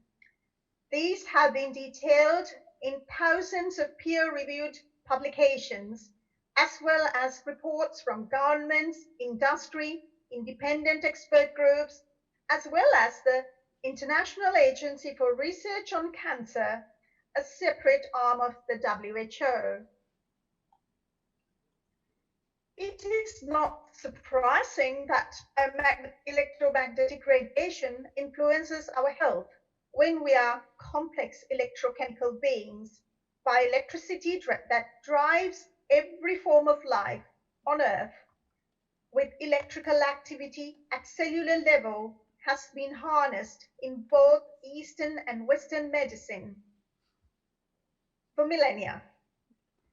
For example, we check the electrical activity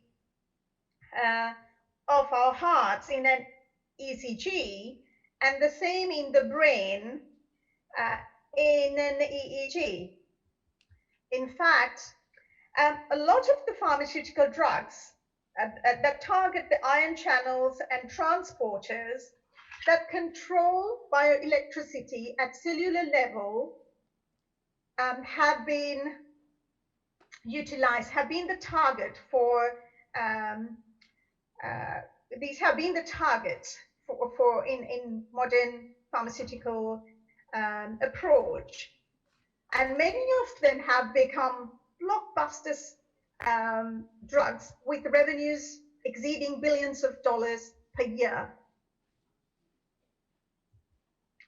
Now, even short-term exposure to wireless radiation causes biological interference. Here's one good example. This comes from the National Institutes of Health, USA. Very highly credible data. Now here, exposure to a typical mobile phone for 50 minutes changed the brain glucose metabolism in healthy volunteers. You can see in these brain scans, the darker, the yellowish reddish color indicates an increased glucose metabolism.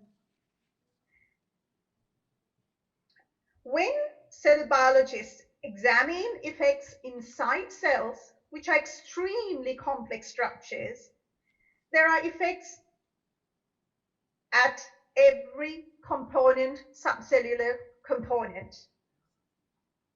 In 2017,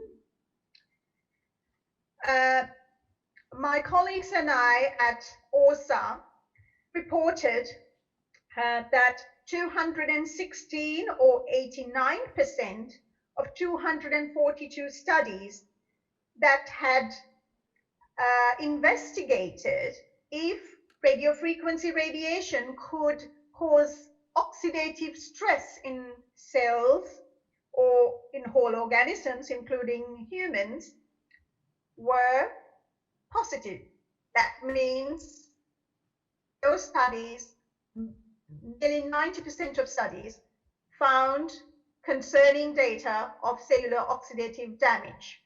Now, these studies come from many countries around the world. Unfortunately, Australia, my country, contributed to only one. We see a clear lack or inadequacy of scientific studies investigating these effects in the technically oriented countries where the revenues from the wireless industry make a major income. Now, what happens is when these biological effects, such as oxidative stress or DNA damage, occur due to various toxic exposures,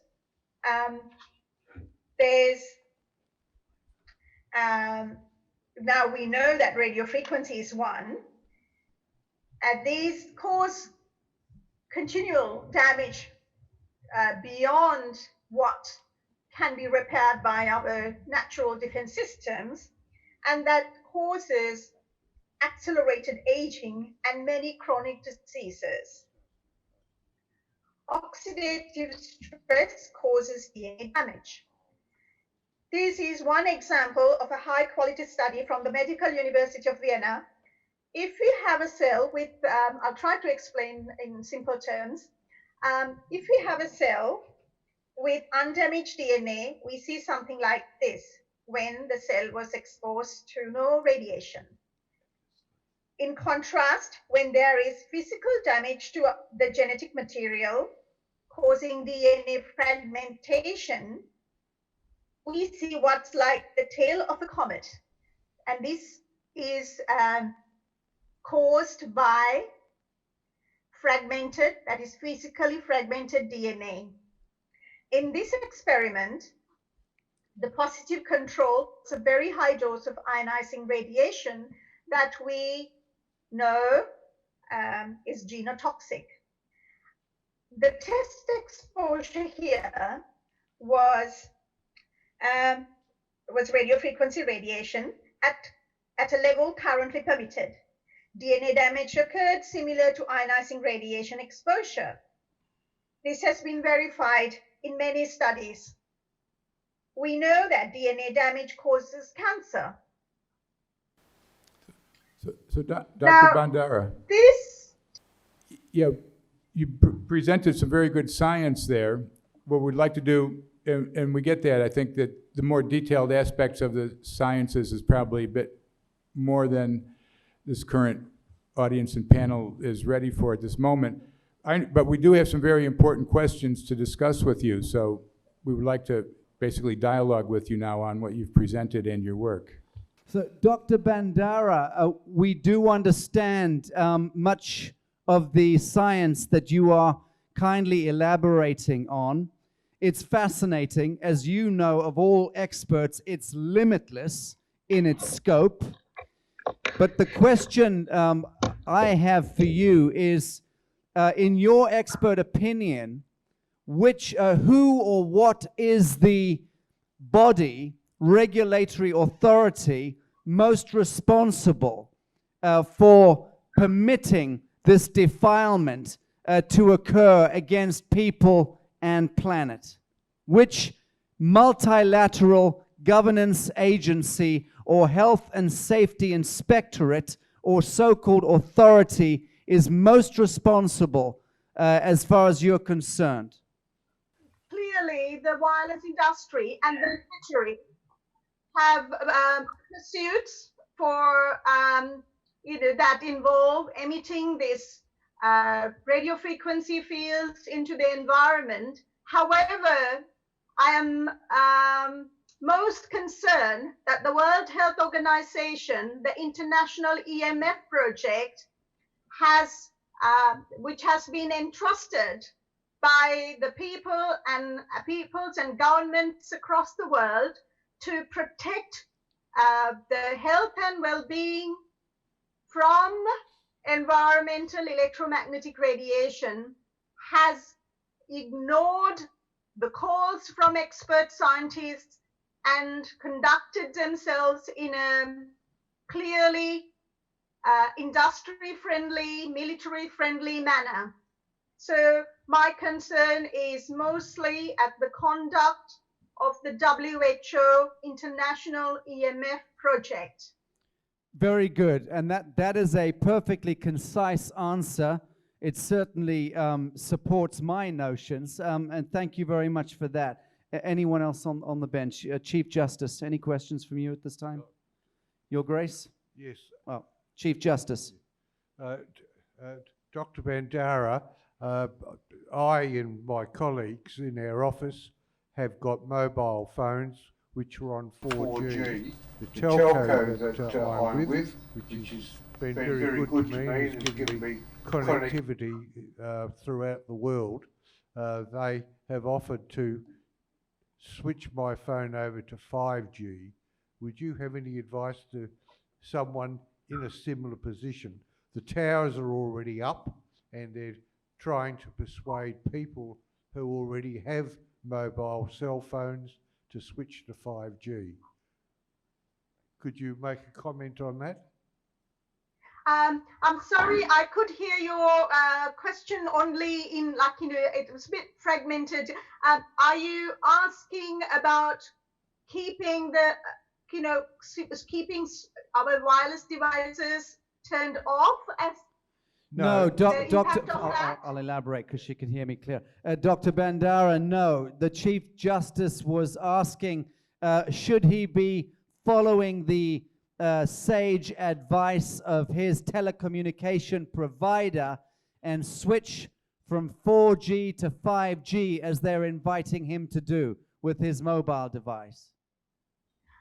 No, there's a great concern about 5G because 5G will utilize much higher frequencies than the frequencies that have been used before.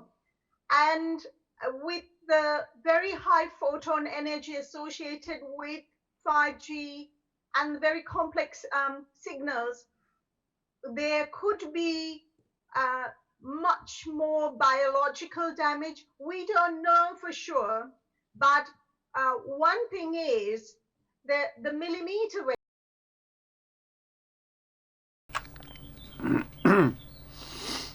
Well, we know for sure because of the scientific documents that 60 gigahertz is for 98% absorbed by oxygen,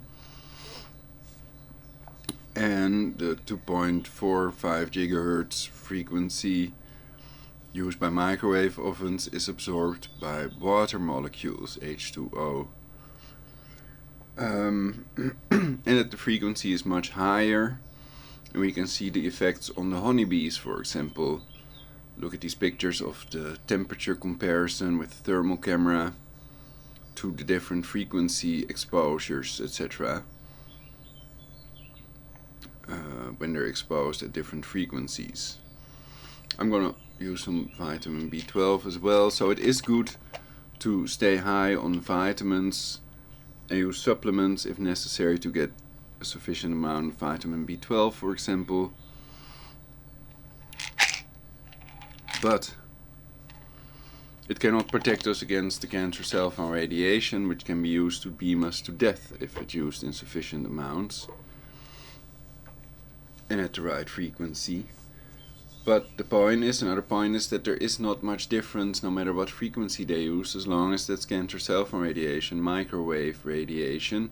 It will have a damaging effect on DNA, it causes chromosomal damage, and it causes the lumping red blood cells, and these are just 3 things they've already tested. And there is scientific peer-reviewed literature. Scientific tests have been executed, and they have found damaging effects. So let's continue listening.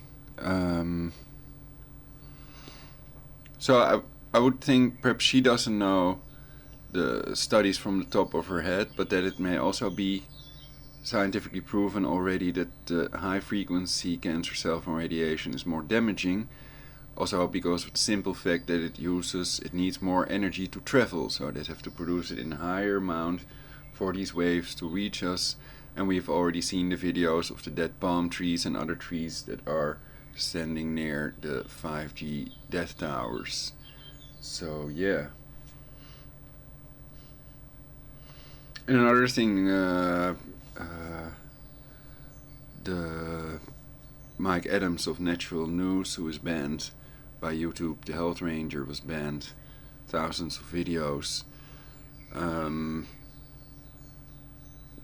He also made clear that he thinks that YouTube will remove any videos that are negative about 5G, that they have some kind of deal.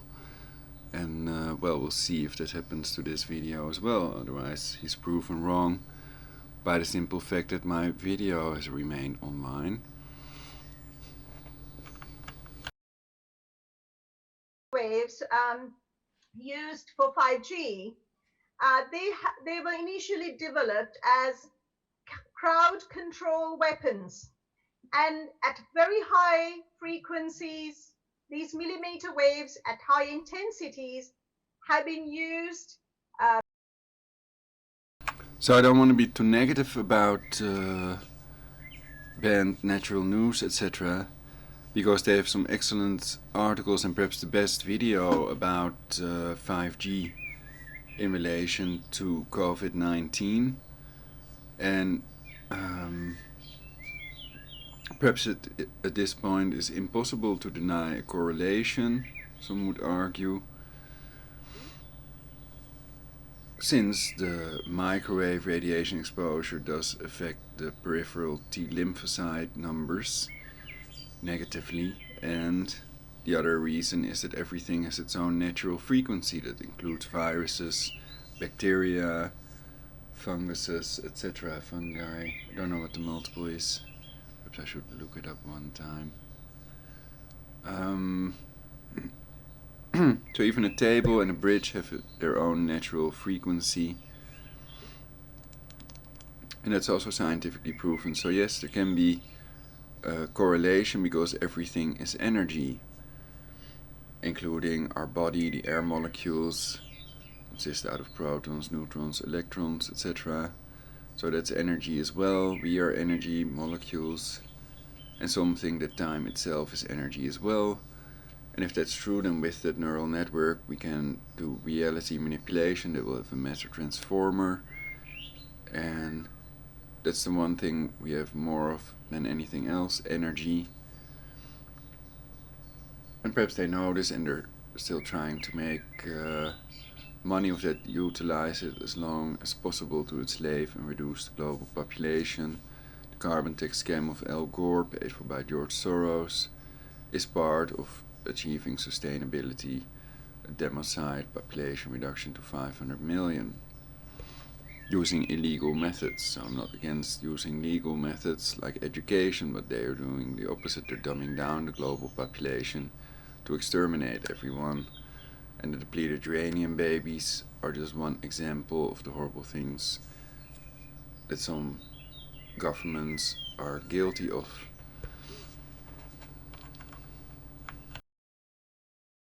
By, for example, the US military as crowd control weapons. And although, basically people run away because it sort of, has a sort of a burning effect on their skin. And now for 5G, they're going to use similar millimeter waves, but at low intensity, not at. So basically that's another point I usually try to bring across in my broadcast, that we shouldn't blame whole countries of things, but be as specific as we can. In the case of the depleted uranium usage, which some consider a war crime, the governments responsible, the Israeli government, the US government,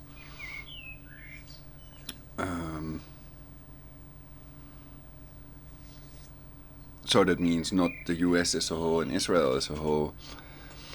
And to be more specific, you could argue Bibi Netanyahu and at that time President Bush, which may not have been a president either if they had electronic voting at that time. Already I don't believe in electronic voting because of the Tesla patents. We know it's possible that they control these electronic voting results, and they do that anyway with synthetic telepathy. So you hear nobody about synthetic telepathy, they're all totally mind controlled. And that's also because if they do talk about these things, then they're considered undesirables when they expose what's going on. So then they will try to label them insane, or have some other smear campaign where they focus on other things the person has done, or they try to make it look like the person has done something. Perhaps blame them of their own crimes, basically. They do that as well. And they use sexual reward and punishment to control people. So when they can control people in an environment that is what's really going on,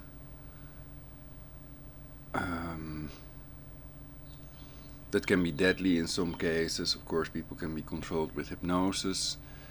Everybody may have been hypnotized during their sleep. And if they were programmed successfully, then nobody would remember that they were hypnotized, and then they do what they're programmed to do exactly at the time they're programmed to do it. That's possible. I'm not saying that that's what's happening, but since people cannot prove electronarcosis, I think we should have an open mind and look at the possible danger of this neural network, synthetic telepathy technology, and the remote torture technology, because millions of people have been tortured for decades now, and I've been tortured for about, well, perhaps it's almost 20 years now, at least 10 years. And the beam was partially deflected by my grounded Van de Graaff generator. Furthermore, these people have not been arrested that advocate this population reduction, which can also be in your government. They can be politicians associated with the Committee of 300, Bilderberg, population reduction, NGOs, etc., including WHO members and ICNIRP members. So they are the secret societies that Kennedy warned us about.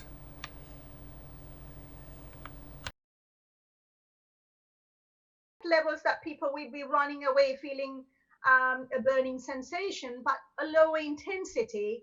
However, the evidence that we have at the moment, limited evidence, shows that there is a problem, and 5G network will require lots more, millions and millions of cell phone transmitters, pretty much on every street.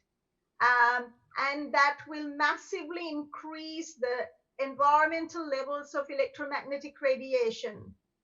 And there will be some 20,000 satellites that will be launched in space, beaming this 5G radiation at our wireless devices. I think communities across the world should be aware of these risks to human and the health of other living beings, and resist 5G. Very good. Your Grace, any questions from you? Okay. Councillor? No, thank you. Well, I was very interested, right? You mentioned the ion channel transport system and the cell being affected. And, you know, of course, this is really where a lot of the pharmaceutical drugs are working with. But one of the points I think I wanted to emphasize, which I think was there in your presentation, is that these are not the thermal effects that the industry and the responsible governmental organizations, they're saying, well, there's no thermal effects. Like you were saying, you know, they test here the plastic head for 6 minutes. And with and they're saying, well, there's no thermal heating, that's it. But I just want to make clear that it's actually the very weak electromagnetic signals which are disrupting the ion channels in the cells in the body, which is causing a lot of the biological damages, the disruptions to that. Is that correct? I could hear only parts of the question. Are you asking me about different types of cellular damage? No, I just wanted to clarify that it's not the thermal heating of the phones, which is what the governmental associations and industry, they're pointing out there's minimal thermal, it's okay. I was pointing out and questioning, it's actually the weak fields, the very weak electromagnetic fields, they are the ones that are disrupting like the calcium ion channels in the cells. Oh, I membranes. see. I see. So you are asking about whether the weak fields are more biologically active than the more intense fields. Is that right? Correct. Yes. From like I've looked at Andrew Goldsworthy's work on that. Just seen a few papers on that. In fact, extremely weak fields can cause biological disruption or acting on, as you mentioned, the calcium channels on cell membranes, and there seem to be traditionally in cellular toxicology studies, scientists expect to see an increasing levels of damage with the increasing intensity of the exposure or the dose. But with electromagnetic radiation, radio frequency, there seem to be certain window effects. Some even, some lower frequencies may have even, equal or more damage compared to high frequencies. So it's actually very complex. That there's a lot that we still don't fully understand. That's why we need to be extremely cautious with this exposure. Dr.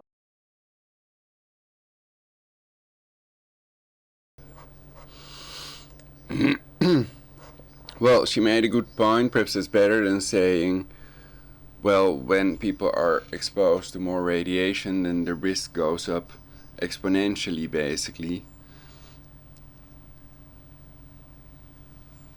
The cancer risk, and also the risk that they get, for example, damage to their sperm and to their eyes with these 5G street lights, etc., and to the brain, especially cellular DNA damage.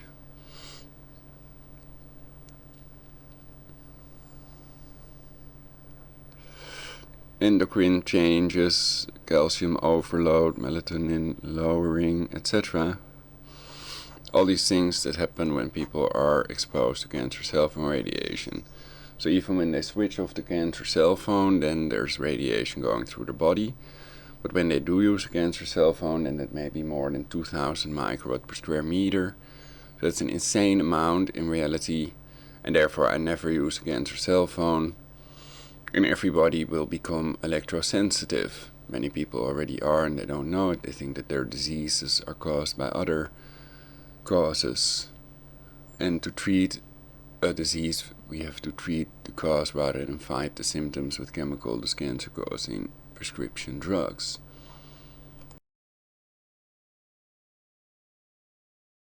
Dr. Priyanka Bandara, thank you very much indeed for your expert deposition there and instruction on some of the threats that we're facing as a people and as. But does this indicate that they're going to focus on very weak fields of perhaps 0.1 microwatt per square meter instead of what they're really exposed to daily? Well, they're going to use techniques like that, focus on things that don't really matter when it concerns human health. They also want to get rid of the Hippocratic Oath, for example, first do no harm, to to reduce the global population. And some people think that's legal when it's done by the government, but it's not. The government is a legal person. As a planet, thank you very much for being so kind as to attend this tribunal remotely. Thank you. Thank you. Thank you, Dr. Bandara.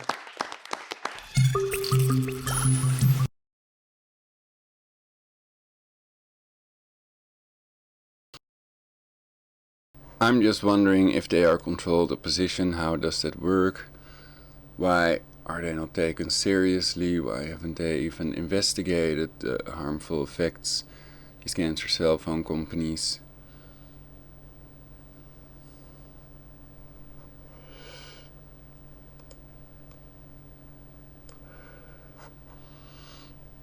And perhaps they just copy and paste the lie and they're exposed to the cancer cell phone radiation themselves, like Steve Jobs and others were.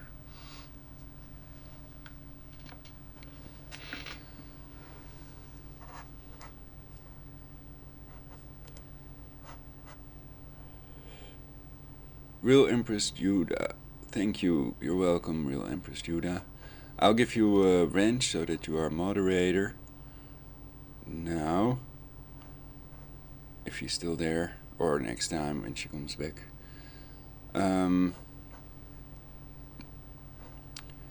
So yeah, no censorship.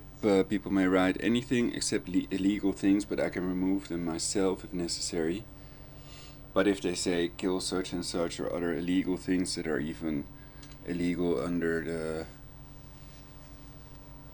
codified law, legal system we have, then their messages have to be removed, because I don't want to risk losing my channel. But now the chat is clean, so I can show the whole chat like this. Whoopa.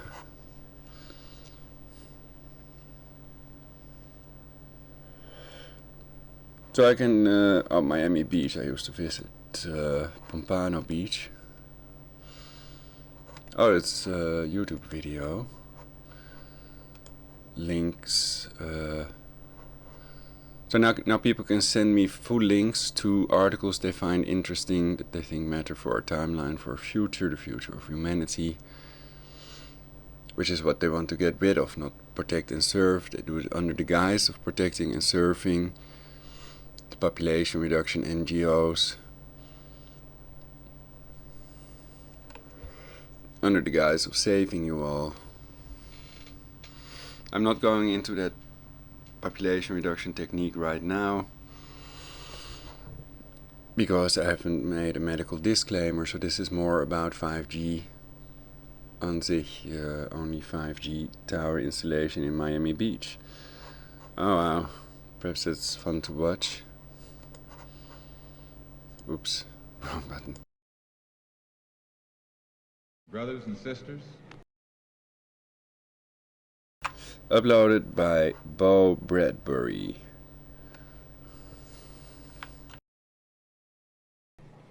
friends, and I see some enemies.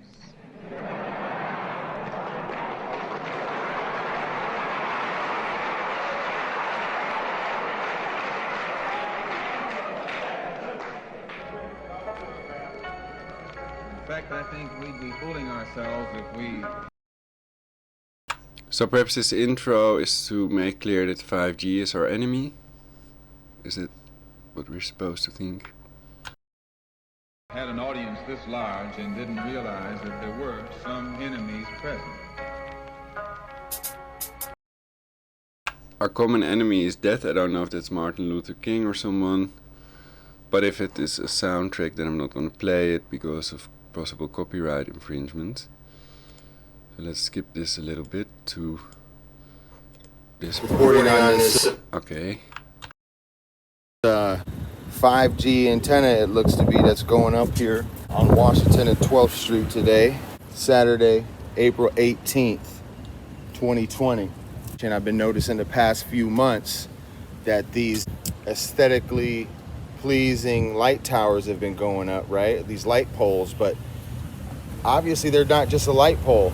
The first one that I showed, this video, was was put up a few months back, and my initial reaction was this is the 5G radio tower here, all minimalist and whatnot.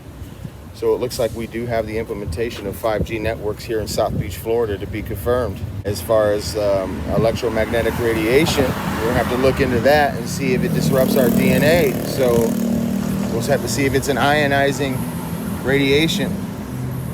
South Beach, check it out. Still on lockdown. 12th Street in Washington. And here we go. 5G. Better get off them cell phones, baby. They're tracking, they're tracing you.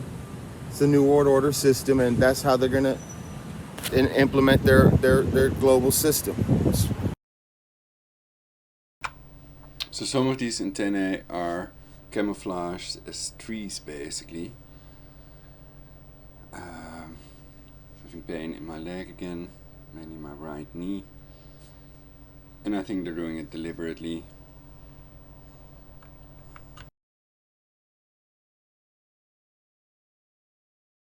So or at least I will not be silenced. I know the goal is exterminating me and 7 billion people, so I'm not gonna go quietly. Starting with the phones. Y'all have a good one. It's the fruit of knowledge that uncovers the veil. It's divine energy unto which I will hail. Yo, sometimes in life you just wanna bail, but then God spoke, said I had to tell the tale. It's the fruit of knowledge that uncovers the veil. It's divine energy unto which I will hail. It's the coda, the brotherhood of Jehovah. Beholder, the breeze spewed from a supernova. As days pass by, you only getting older. Every shoulder that you turn to might. Okay, I was a bit late with turning the audio off, but we get the picture. So it doesn't necessarily look like these 3 and 4G cancer UMTS and cancer GSM antennas, etc. It can also take the shape of street lamps and these little boxes used for crowd control.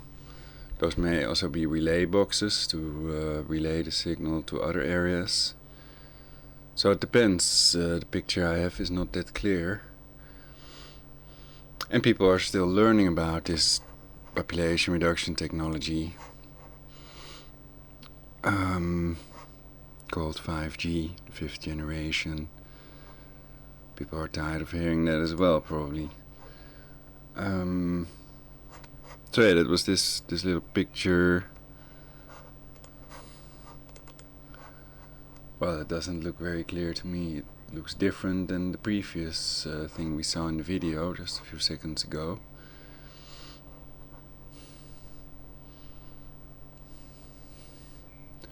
But these relay boxes might be circular in shape. However, with 5G, I don't know. This looks a bit like a box. I don't know if this is the actual active denial system or if they can also do that with the antennas itself. But I think they cannot. That these antennas are, the ones we see here, are 806 megahertz, and I can check the other one.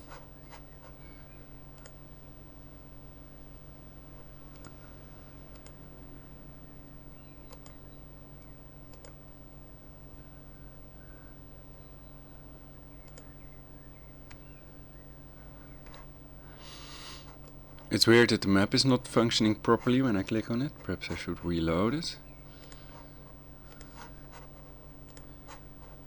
Or perhaps they're just blocking mouse clicks, and now when it's on video then it will work. I was clicking 3 times on it, it didn't work, and now it works because I have the screen sharing on in theory. Anyway, 806 megahertz, 1.835 gigahertz. Are the frequencies that antenna near the Tango in Meidrecht is broadcasting on. So that's just one example. And then people can go to Google Earth. Oh, these are all videos of I thought they were Google Earth links again, so I thought then I can hop to Google Earth with that. But these are videos of the rollout. So perhaps I can put this in the description of the video.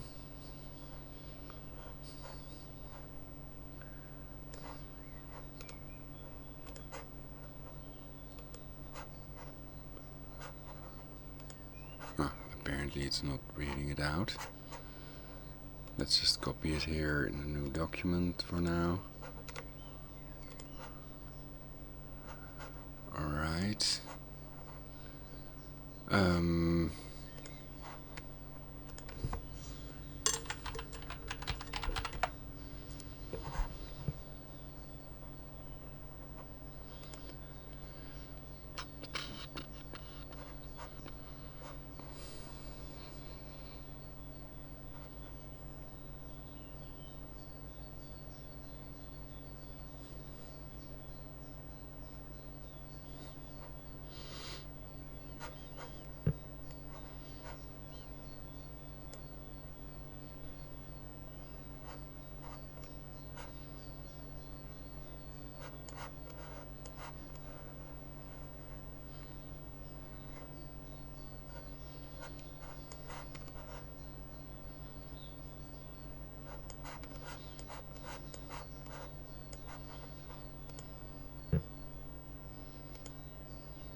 So that's the antenna near the Tango.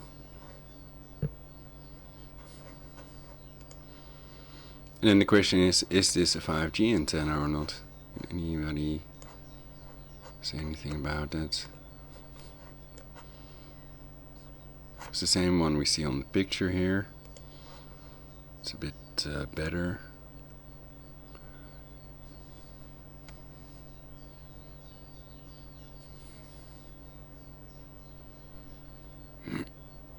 So the idea is that the NSA or whoever controls the synthetic telepathy machine and the remote torture technology can use all these antennas to beam people to death slowly, to direct the energy so that they hear the ringing in the head and they slowly die of cancer and other illnesses caused by the cancer cell phone radiation. I lived in Amsterdam 10 years ago in an area with many antennas, and after that I got chemoed, so chemotherapy in the hospital was something I was subjected to happily because body parts were swelling up, etc. So I was very happy that they could treat me and that this type of chemotherapy has higher than 80% success rate, so I would check that out before undergoing any therapy like that. And I think it's a combination of the directed energy weapon torture and the cancer cell phone antennas, and that in fact it's possible that scientists are telling the truth, and everybody that's prolonged, that is exposed to the cancer cell phone radiation for a prolonged period, for a chronic exposure period, of months or years, becomes electrosensitive and also chemically sensitive. So it's slowly destroying our body. And, well, this can be directed, so also if there would be somebody next to me that would use a 5G cancer cell phone all the time, in between, and I'm in between the beam and the person using that cancer cell phone, then that higher amount of energy of the advanced beam-formed 5G antennas would also go through my body, basically. Everybody that's in between the cancer cell phone antenna and the 5G cancer cell phone, of course. And we're surrounded by 3 of these LTE antennas. And we see that 5G also uses the other frequencies So I'm wondering, is that higher amount of radiation used by these LTE antennas indicating that it's 5G and that they've rolled them out recently, that they're pristine white antennas that haven't been up for a decade or so? Or is there any other way to verify that this is 5G? Because in reality they might claim it's not 5G, but if people get cancer from it and the head ringing in the head, not in the ears, it's not tinnitus, which the doctors would claim, so they are used, they're sort of an army that helps with the population reduction nowadays. Though sometimes we need to go to the hospital and get a cure, because otherwise we might die. And it might also be the case with my leg, so I might at a certain point decide to go to a physician or to the first aid if it gets worse. But what can they do then? They're gonna do their CT scan and perhaps chemo me again or whatever. And perhaps it's then better to die normally without all that.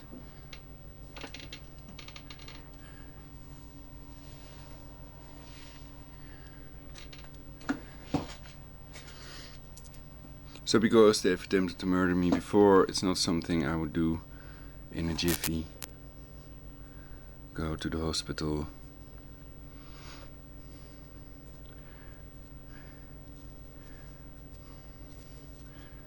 And perhaps they don't do it on purpose, they just have protocols and certain chemical cancer-causing prescription drugs and certain procedures. So when people have B-cell lymphoma, they're not going to talk about eating kombu seaweed and things like that. Sometimes they might, but in general they have protocols and rules to keep, and otherwise the doctor can also be sued, or people can press charges of the damages, etc., and they're insured, etc. So doctors must be able to make errors to a certain extent.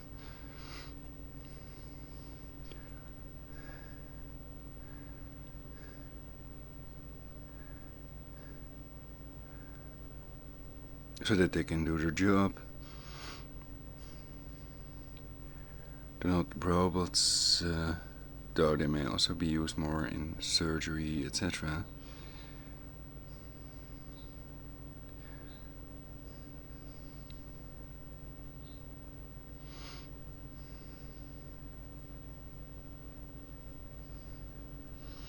So they're doing this deliberately. I'm in that cancer cellphone radiation, ringing in the head.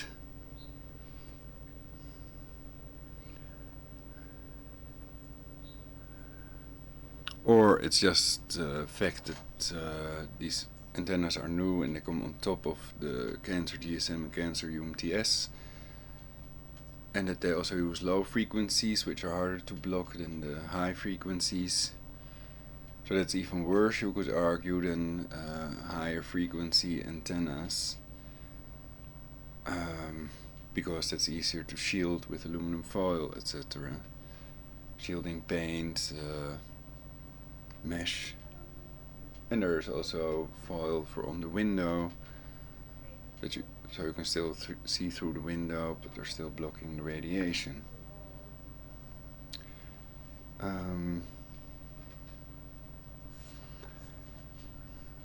I had some breakfast already.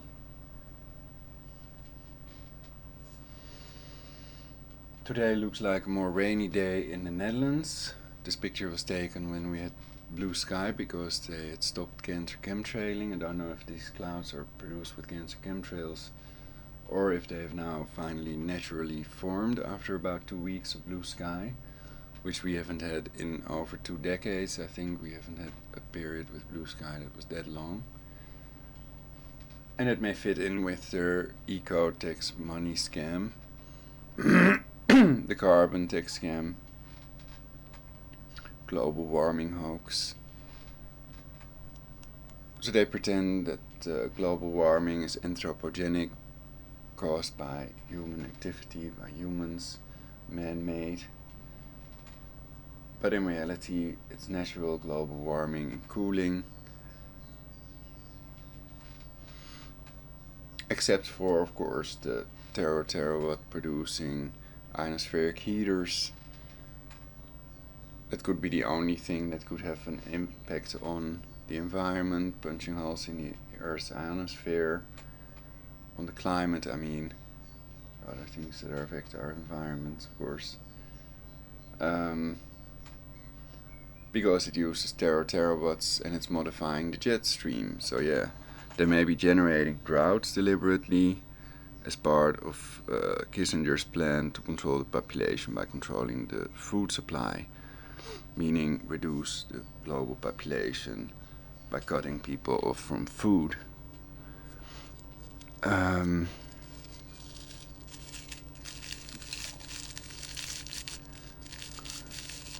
In combination with the halting of the cancer chemtrail project Cloverleaf, which started in '98, and before that we can see on pictures and videos before the start of Project Cloverleaf that there were no long white lines in the sky,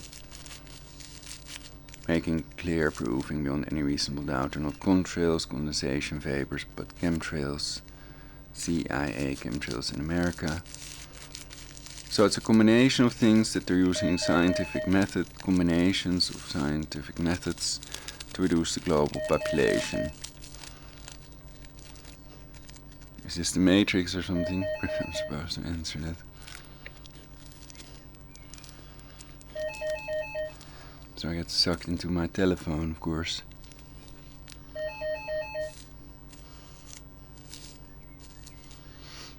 So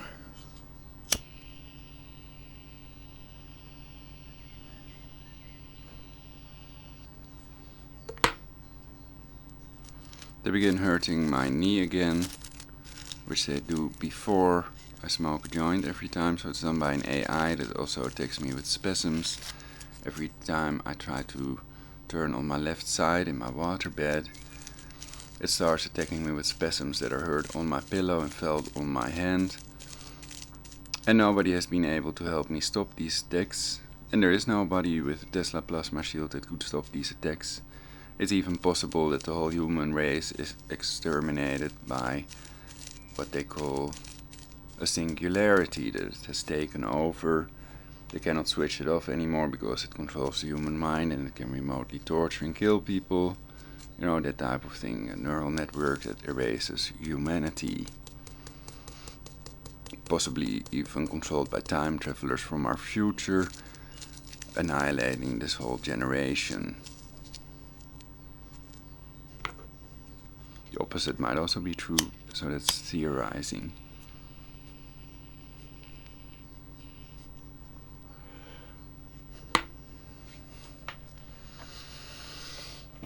But since people keep on dying, I think that first is more likely than the latter.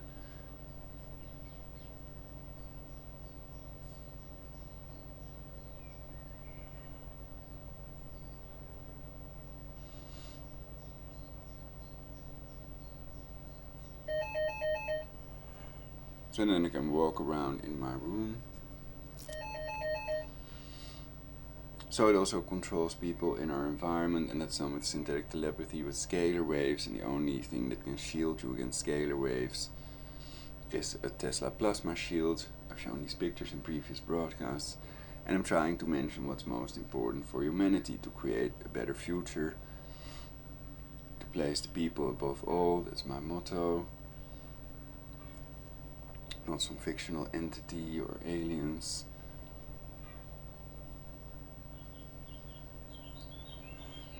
Which is a facade for them to hide behind, of course.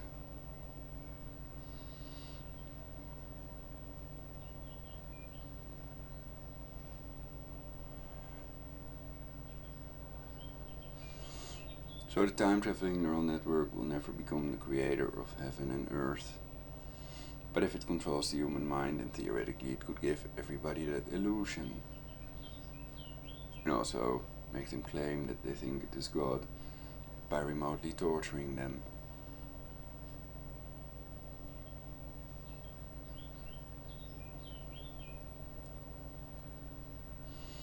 Now they're also attacking my heart area.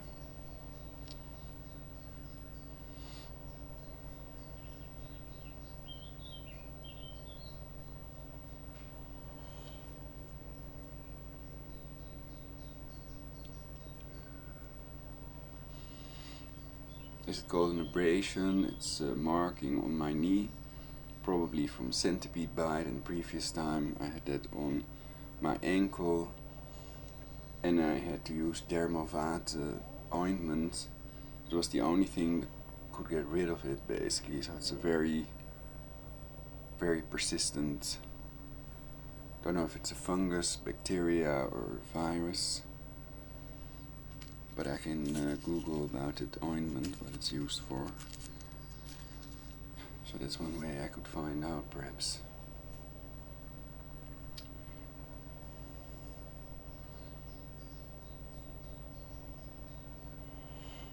So that has caused an infection because I'm chronically exposed to the cancer cellphone radiation, altering my cell permeability, if I understand it correctly.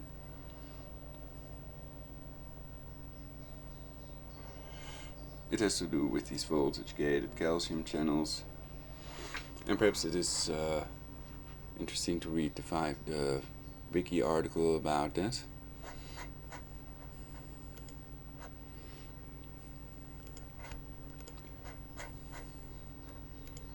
Though it may sound a bit scientific.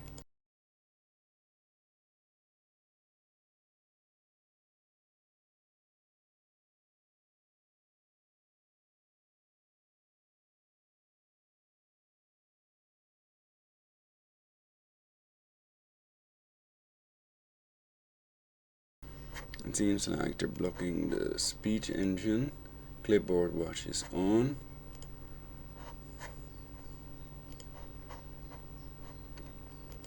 Clipboard watch is on. I copy the text.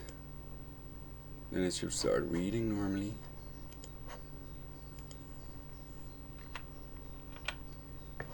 Was it reading before? Anyway, it doesn't matter.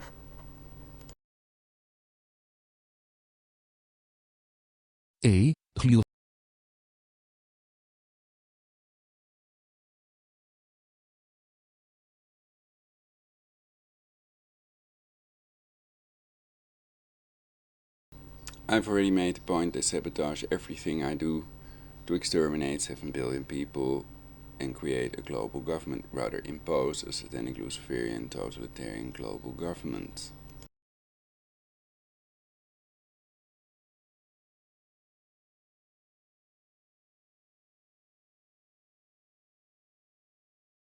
Voltage-gated calcium channels, VGCCs, also known as voltage-dependent calcium channels, VDCCs, are a group of voltage-gated ion channels found in the membrane of excitable cells, for example, muscle, glial cells, neurons, etc., with a permeability to the calcium ion Ca2+. 1-2, these channels are slightly permeable to sodium ions, so they are also called Ca2+ Na+ channels, but their permeability to calcium is about 1,000-fold greater than to sodium under normal physiological conditions. 3. At physiologic or resting membrane potential, VGCCs are normally closed. They are activated, that is, opened, at depolarized membrane potentials, and this is the source of the voltage-gated epithet. The concentration of calcium, Ca2+ ions, is normally several thousand times higher outside the cell than inside.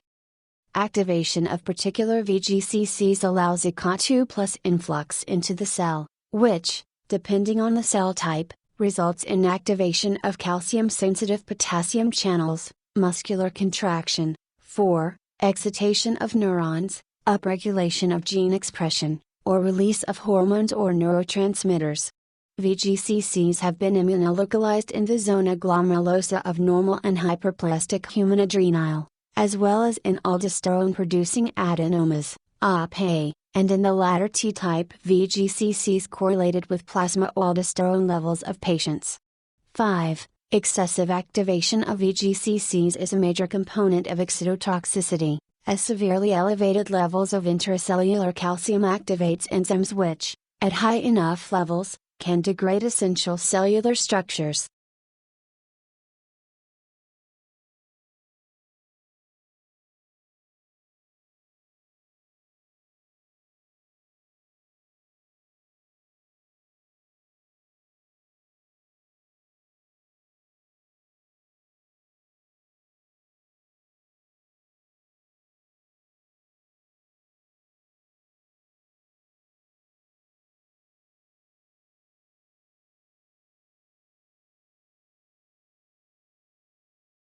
Muscle physiology. When a smooth muscle cell is depolarized, it causes opening of the voltage-gated, L-type, calcium channels.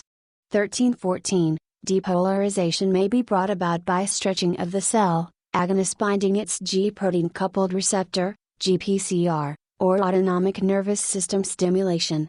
Opening of the L-type calcium channel causes influx of extracellular Ca2+, which then binds calmodulin.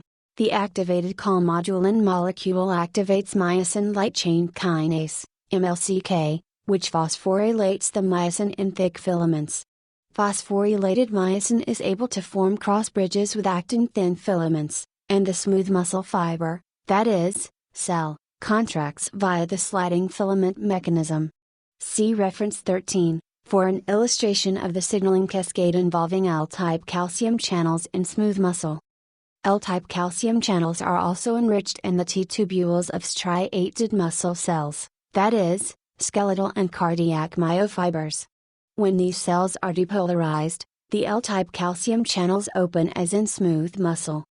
In skeletal muscle, the actual opening of the channel, which is mechanically gated to a calcium release channel, aka ryanodine receptor, or RIR, in the sarcoplasmic reticulum, senior, causes opening of the RIR.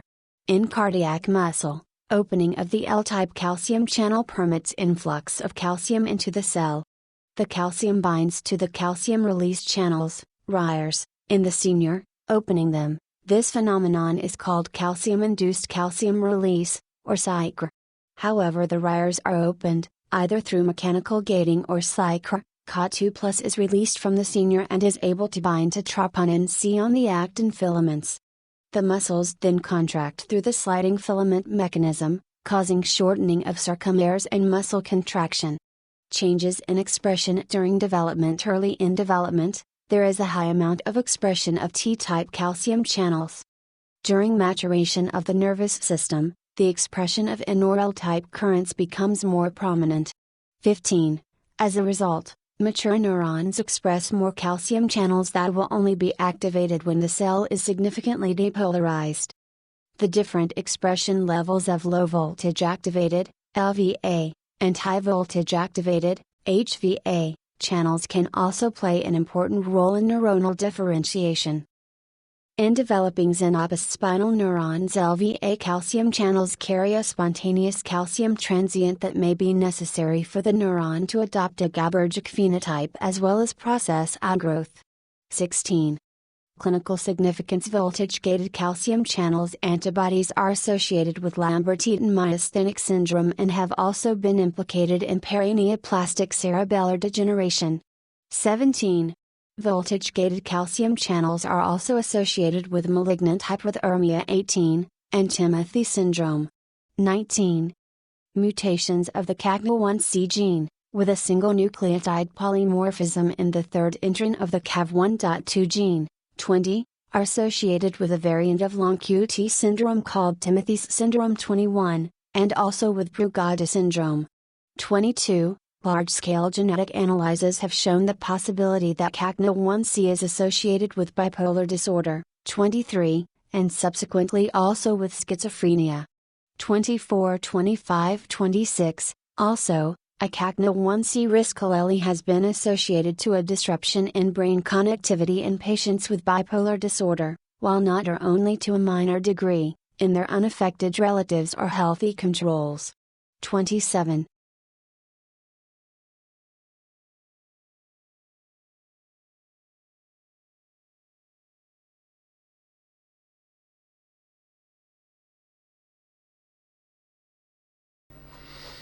So I'm restarting speech engine, ScienceDirect.com article, microwave frequency electromagnetic fields, EMFs produce widespread neuropsychiatric effects including depression. Neuropsychiatric effects.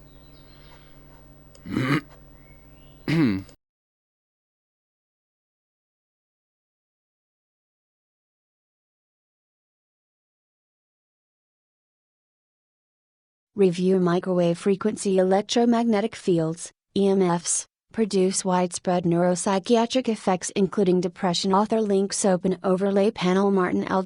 Paul.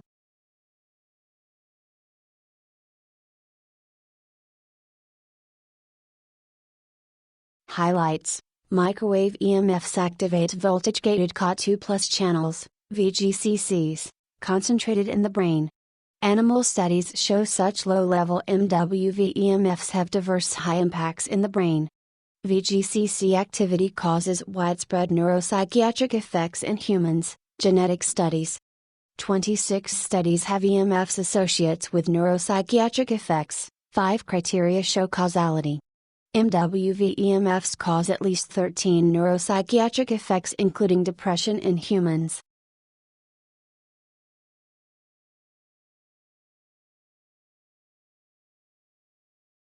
Microwave EMFs activate voltage-gated Ca2+ channels, VGCCs, concentrated in the brain.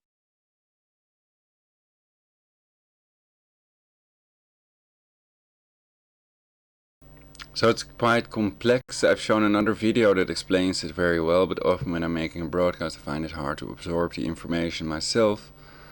So let's read this whole article.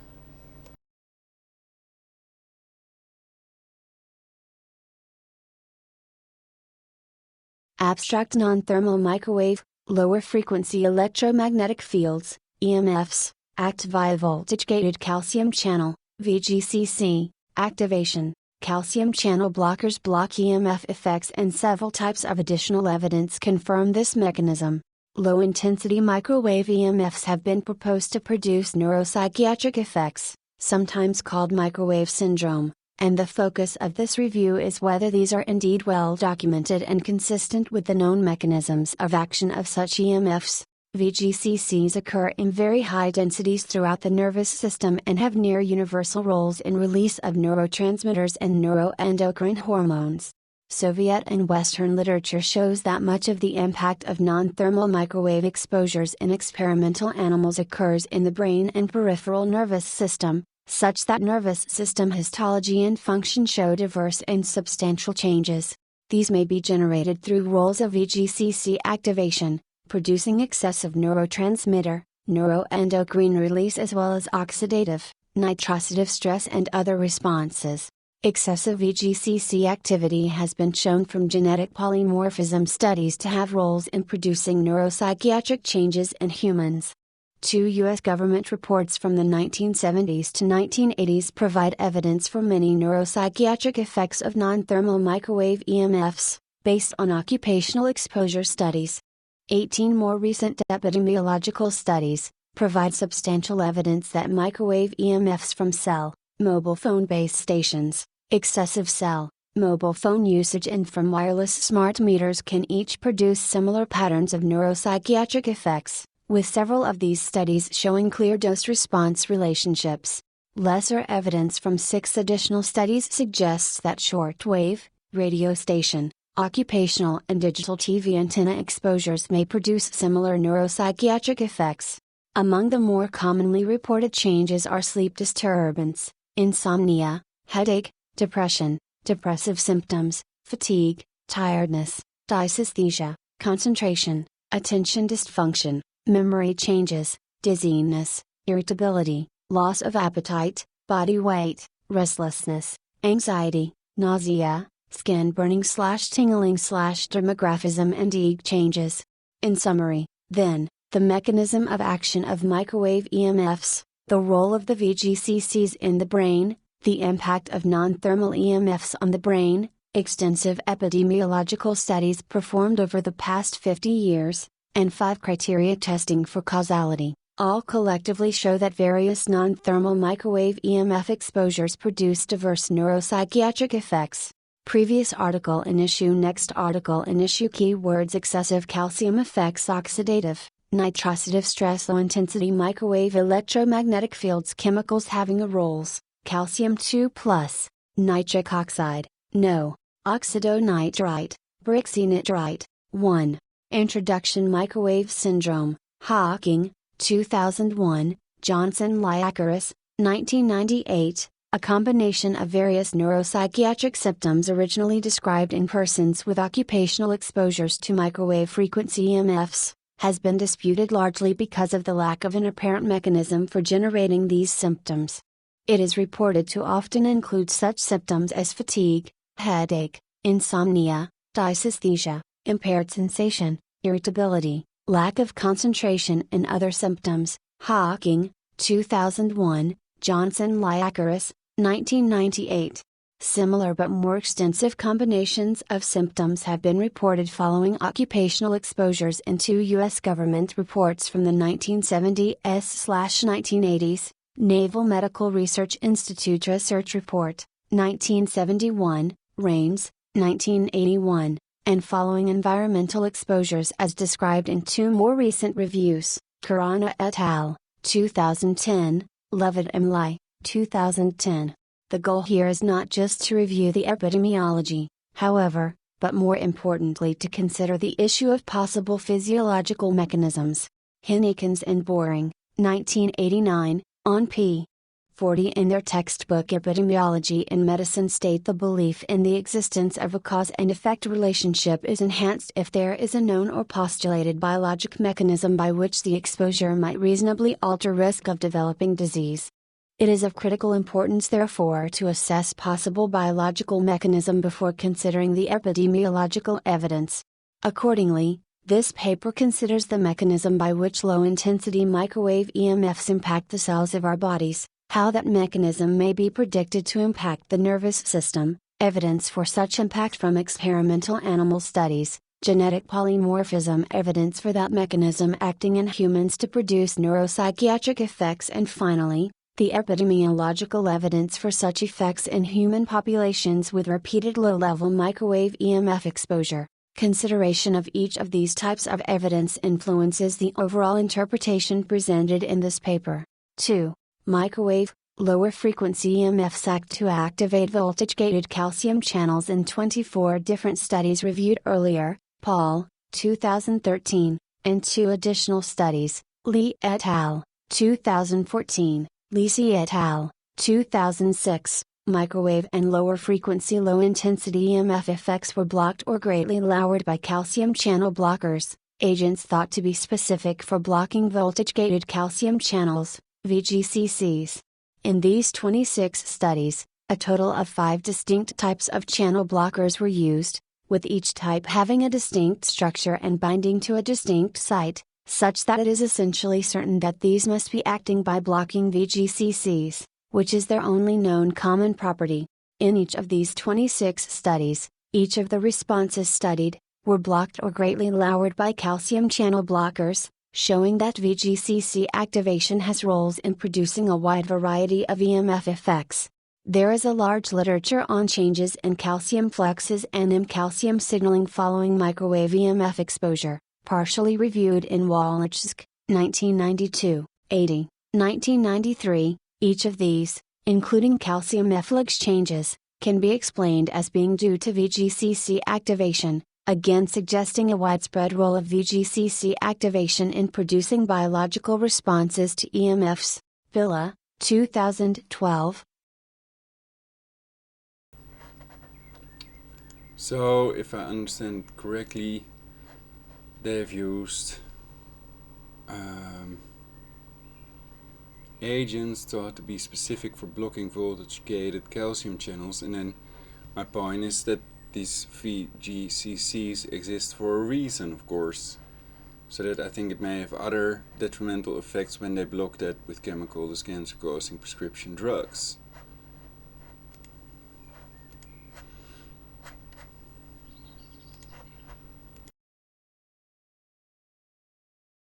Shows that pulsed microwave field exposure produced an almost instantaneous increase in calcium, cal-module-independent nitric oxide, NO, signaling, providing strong evidence that these fields can produce an almost instantaneous VGCC activation.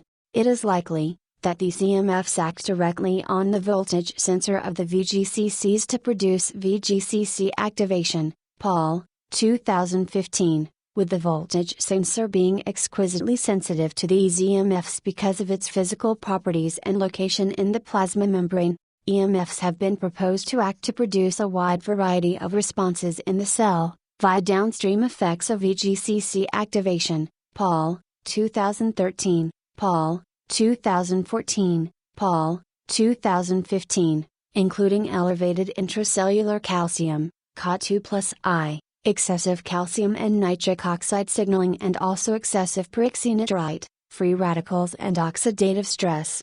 VGCC activation has been shown to have a universal or near universal role in the release of neurotransmitters in the brain and also in the release of hormones by neuroendocrine cells. Barrage, 1998, Dunlap et al., 1995, Wheeler et al., 1994, with such release being produced by calcium signaling. There are high densities of diverse VGCCs occurring in neurons throughout the nervous system. Both the high VGCC density and their function in neurotransmitter and neuroendocrine release throughout the nervous system suggests that the nervous system is likely to be highly sensitive to low-intensity EMFs. 3. Genetic polymorphism studies. Genetic polymorphism studies are powerful tools for looking at the roles of specific proteins in human populations. In Table 1, a series of genetic polymorphism studies have been performed that show that an allele producing increased expression of the gene encoding the channel of the main L-type VGCC in the brain, produces diverse neuropsychiatric effects. These studies clearly show that excess L-type VGCC activity can cause neuropsychiatric effects. They also predict, therefore, that increased VGCC activity produced by microwave EMFs may be able to also produce widespread neuropsychiatric effects. Table 1. Influence of genetic polymorphism of the CACNA1C in producing diverse neuropsychiatric effects. Citation: Genetic polymorphism changes produced by allele of gene Bat et al.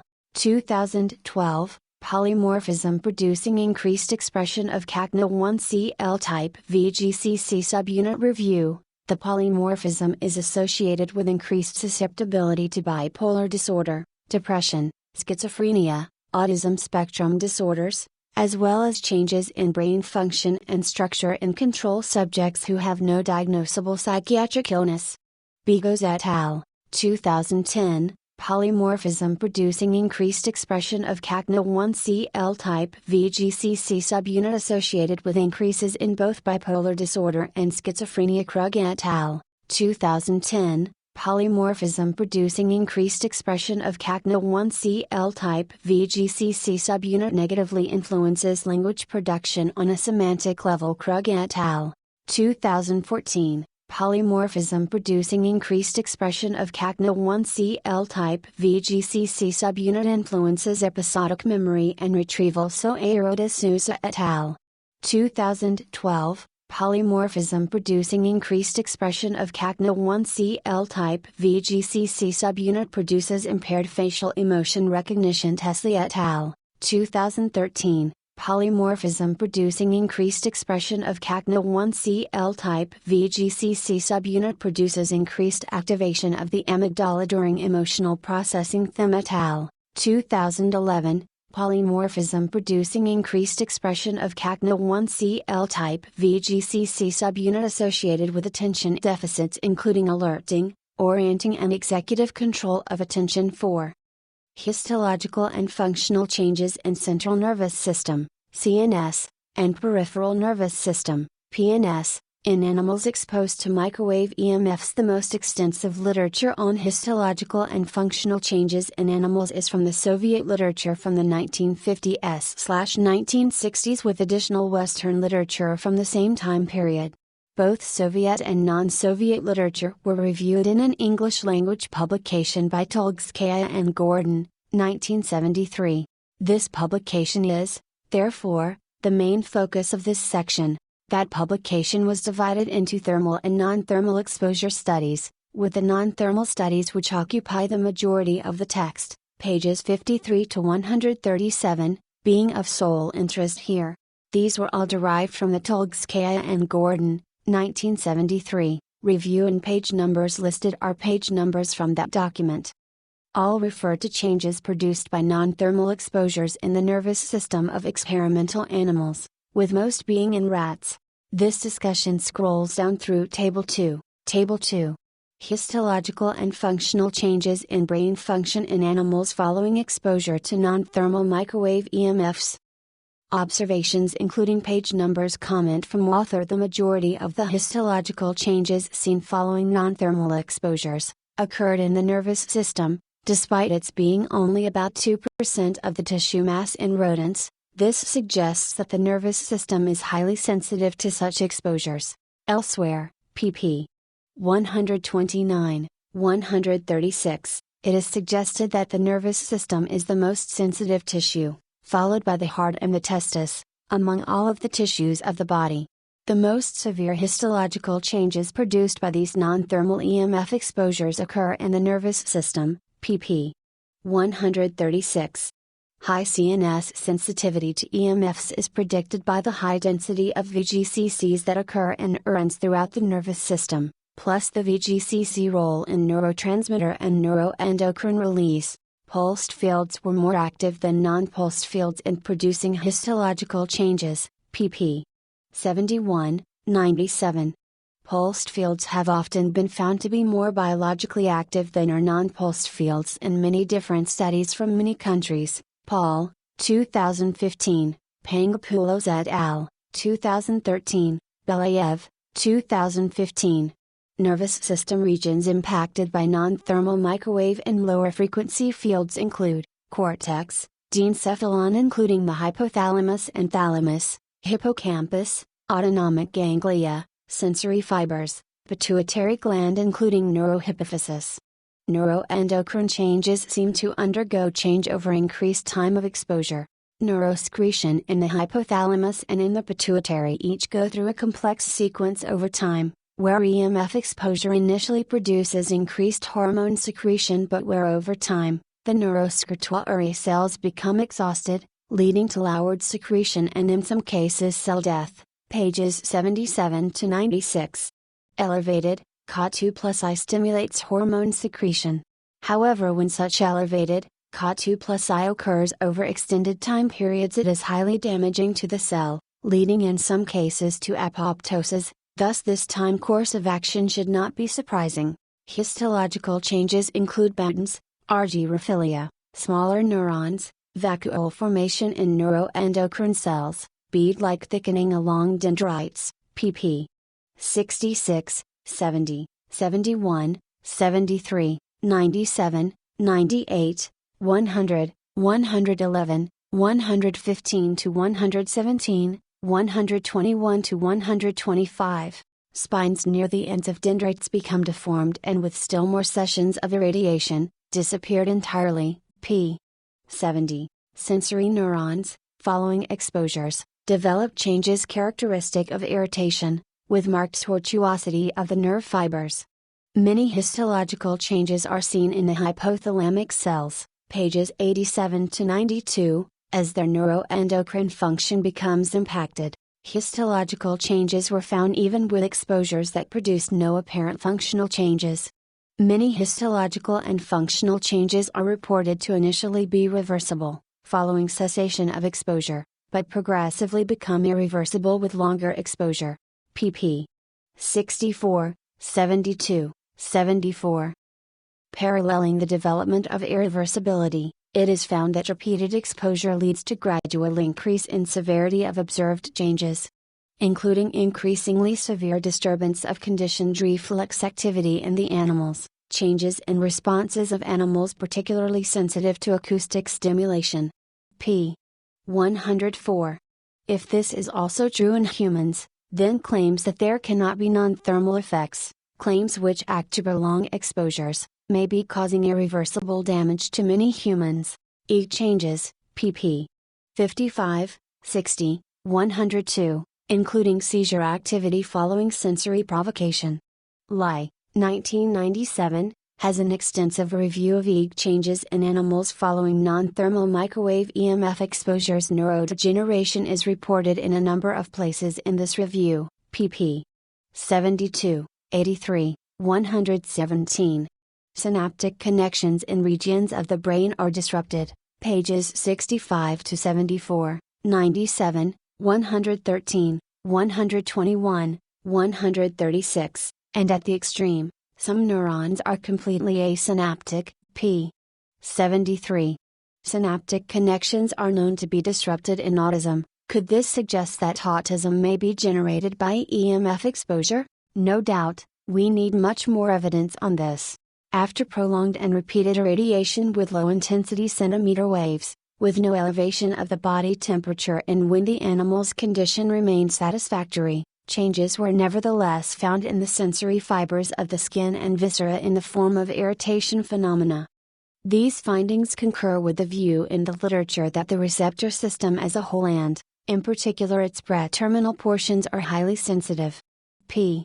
76. This description is similar to what is reported to occur in electromagnetic hypersensitivity, EHS. Other such studies are described and include cumulative changes over time, that may also explain changes reported in EHS, pp. 75, 99, 100, 104. One wonders whether almost 60 years ago, the Soviet literature may have already described a possible animal model for EHS. None is known to exist today, and because of that, EHS studies are severely constrained. Clearly one needs to be skeptical about this interpretation, but it is of great importance that this be further studied. The majority of the histological changes seen in these mostly rodent studies, are seen in the nervous system, despite its being less than 2% of the rodent cell mass. There are statements made that the nervous system, both central and peripheral, is the most highly sensitive tissue to these non-thermal microwave and lower frequency EMFs. Following the nervous system in sensitivity are the myocardium and the testis. Myocardial cells are known to have very high densities of VGCCs with especially high densities in the pacemaker cells, and the testis is known to have high densities specifically of the T-type VGCCs. Pulsed EMFs are more active in producing histological changes in the brain than are non-pulsed fields. In 2 studies reviewed, there is a much larger literature showing that in most cases pulsed fields are more biologically active. Paul, 2015, Pangopoulos et al., 2013, Belayev, 2015. A wide variety of brain and peripheral nervous system tissues show histological changes following non-thermal exposures.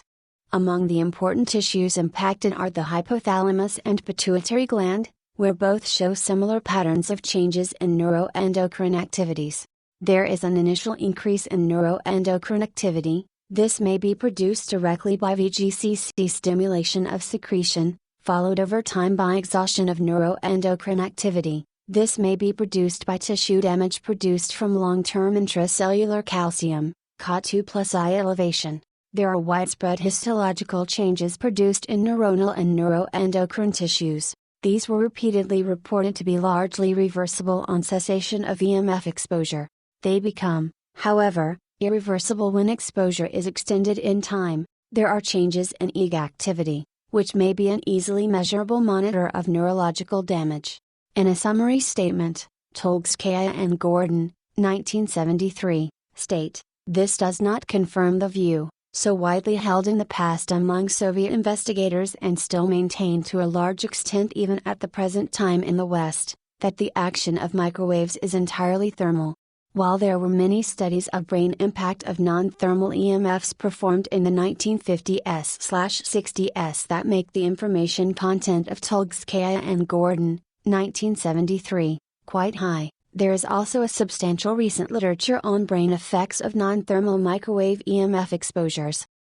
See, for example, Uri et al., 2008a, Uri et al., 2008b, Baz et al., 2009, Brilad et al., 2007, Carballo-Quintas et al., 2011, Eberhardt et al., 2008, Dastag et al., 2009, Dastag et al., 2012, Grafstrom et al., 2008, Kumlin et al., 2007, Lopez-Martin et al., 2006, Mossad-Bonfant et al., 2004, Odasi et al., 2008, Ragbutli et al., 2010, Salford et al., 2003, Sanmez et al., 2010, 5. Older epidemiological reviews and other related studies. 2 U.S. government reports each listed many apparent neuropsychiatric effects of microwave, radio frequency EMFs, and a third recognized the role of non-thermal effects on our bodies, but had only a little consideration of neuropsychiatric effects. The earliest to these was a Naval Medical Research Institute, NMRI, research report, 1971, which listed 40 apparent neuropsychiatric changes produced by non-thermal exposures, including 5 central, peripheral nervous system, NS, changes, 9 CNS effects, 4 autonomic system effects, 17 psychological disorders, 4 behavioral changes, and 2 miscellaneous effects. This NMRI report also provided a supplementary document listing over 2,300 citations documenting these and other effects of microwave exposures in humans and in animals.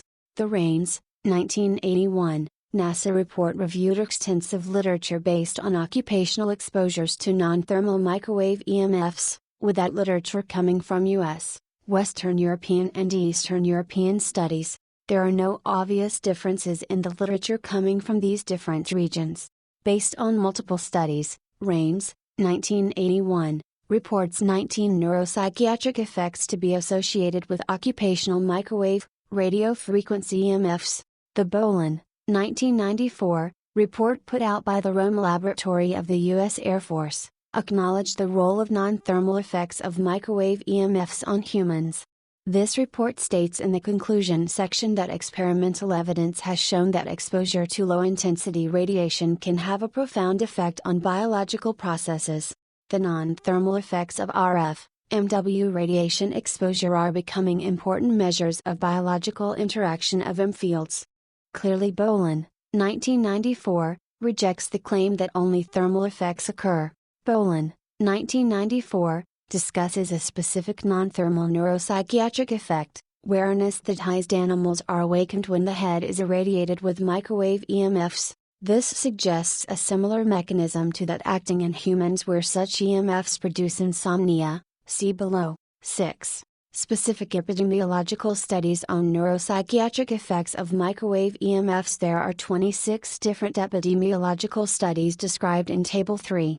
Although 4 of these only studied a single neuropsychiatric effect, 22 of these each provide substantial evidence for the pattern described in the earlier U.S. reports, that a wide range of neuropsychiatric effects are produced by exposure to various non-thermal microwave frequency EMFs. Perhaps the most important of these 26 is the Santini et al. 2003 study of people living near cell phone base stations.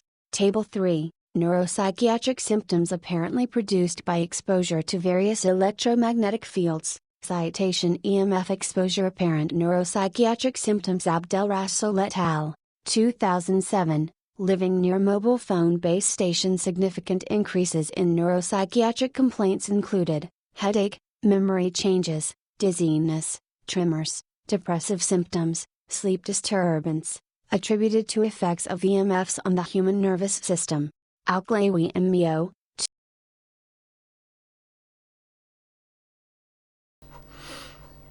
Wow, that's a lot of information. Of course, people can shield, and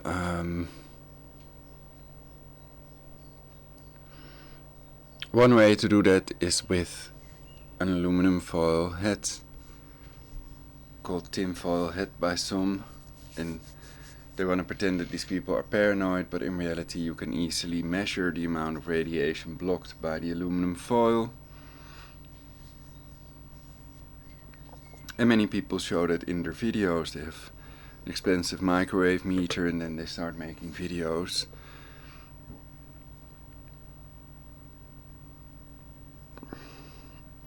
So that we can see, I think it's also listed of cancer cell phones, which ones transmit most energy, most cancer cell phone radiation, and which ones are best to use if you must use a cancer cell phone. But I think that's never true, that people can always ask someone else to call if it's an emergency, or use a landline, what do you call it, fiber optic cable connection is fastest, and the cancer cell phone radiation can never be as fast as fiber optic cable.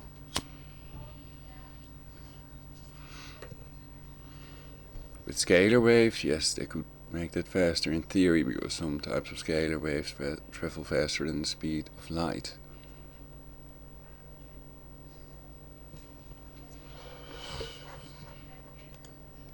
And then there's this one.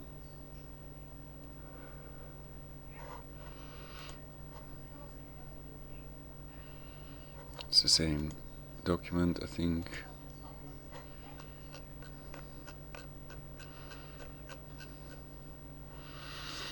But we can find these other studies referred to in the documents.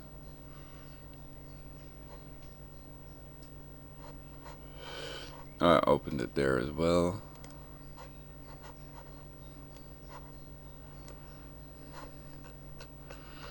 So I can put the links in the description, people can study it if they're interested. So it's quite scientific, and we must know a little bit about it to be able to tell our story.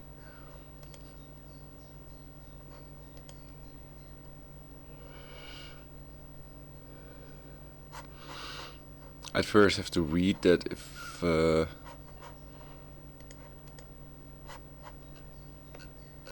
see if it's this information.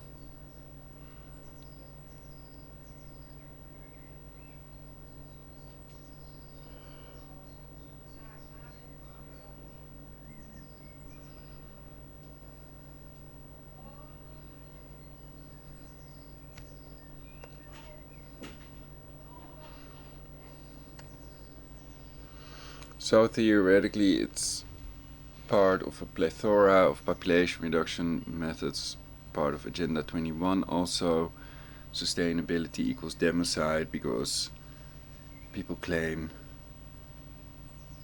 sustainability is not achieved with a population reduction to 500 million total global population, but it should be reduced to 100 million.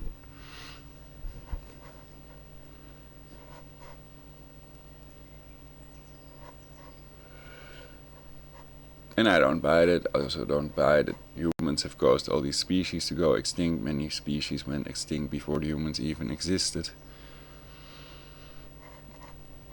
So we have to doubt their claims. They may be involved in population reduction. If they're scientists, they can tell a very convincing story, but it doesn't mean that it's true, because the Earth is not overpopulated.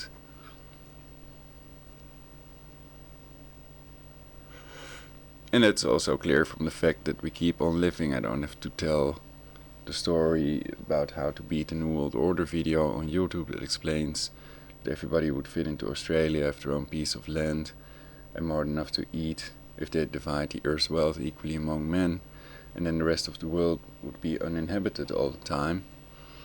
But that's their story, and they explain it in more detail with the evidence, the numbers and everything. So we're not overpopulated in reality, but I'm for stabilizing the global population around 8 billion. And education. Educated people have a lower birth rate, so therefore education is one way to legally reduce global population. If they're using legal methods, well, then there's a border. When does it become illegal, you know? For example, if you could mind control everybody so they don't have children anymore, then the whole human race would die out after a while.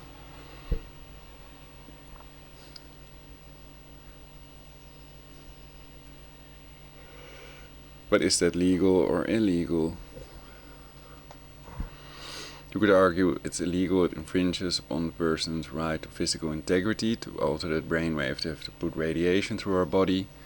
Whether these are healing scalar waves or sickening cancer cell phone radiation waves is another matter, basically.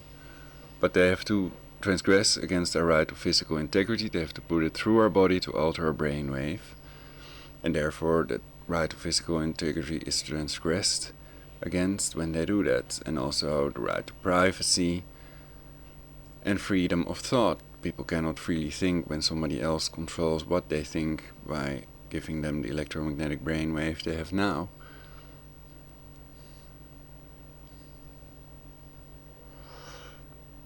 But you could think of other ways how they legally are infringing your basic human rights when they are remotely controlling people and lowering the global population, perhaps also with hypnosis, etc. People can watch the movie The Manchurian Candidate. There are 2 versions. So that's rather famous. And then there's a movie about gaslighting people can watch. Persistent denial, etc. Techniques to drive people insane, to make them think they've lost their mind. Then a group can be in on denying something that's obviously true, and the person might think they're going insane. That's one technique. They're all denying the truth, basically. And I think we might find the same with some people concerning cancer cellphone radiation that make billions or trillions of this. Rolling out 5G means they're gonna phase out 4G, and then everybody needs a 5G cancer cell phone, and they have to pay the money for their cancer cell phone calls, their membership, and that will be a lot more than the 3 and 4G networks used to be charged for.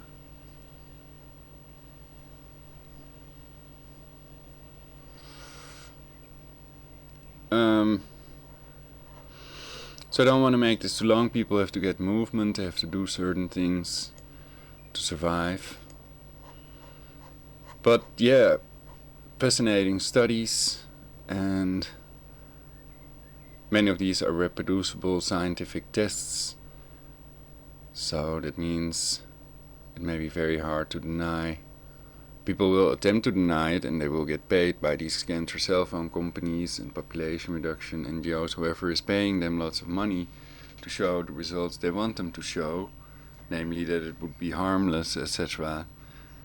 But we already know, because of the reproducible tests we can do ourselves, that it's very harmful, and it's best to shield ourselves and to keep it in airplane mode, and to use scalar waves, also for communication, scalar waves with beneficial effects on human biology and on cell growth, etc. So the only reason to use cancer cell phone radiation can be to reduce the global population. These people know it's damaging, and they're doing it deliberately.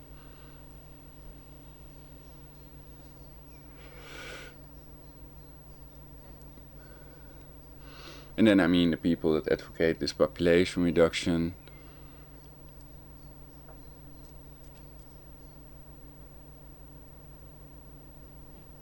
But also cancer cell phone companies that make money from it, that don't want to hear about the negative effects, only the positive effects, to sell it and to make more money.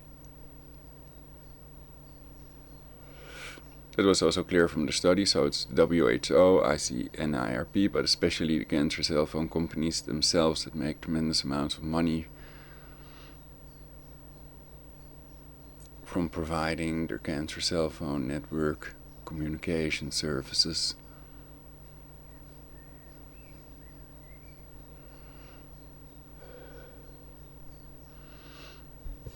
Okay,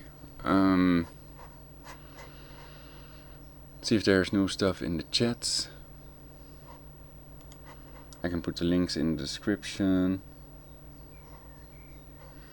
Yacil Rivera wrote, hope they don't take it down. I'll give you a wrench, make you moderator. And perhaps I need to put it at the beginning of every broadcast. But then sometimes people don't read that in the chat either. Then it has moved to another thing in the chat. So the idea is only links, interesting information, and no censorship of other YouTubers. Even if I have not given them a wrench yet.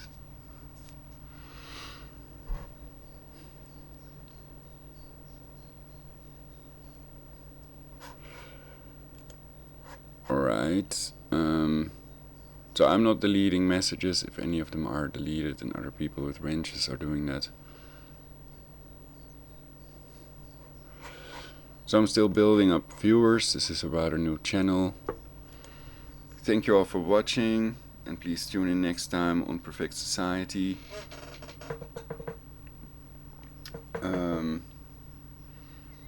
So yeah, we can do petitions, we can do protests when that's allowed again. Of course, at the moment it might not be allowed, so don't do anything that's illegal. My advice is to not engage in any civil disobedience and to abide by all these laws, and to use legal methods to roll back 5G and replace it with the healing scalar technology of Nikola Tesla, radiant energy, also explained by Professor Mile on YouTube. And I have to stand again, so let's put it on the picture slideshow. Well, I could talk a lot more about this. So on the one hand, we have to absorb the information, learn about this technology and how it's used to reduce global population. And before we do that, we cannot say anything sensible about it before we have some scientific studies to back it up, you could argue. Many people have an opinion and they don't have any scientific backup for that.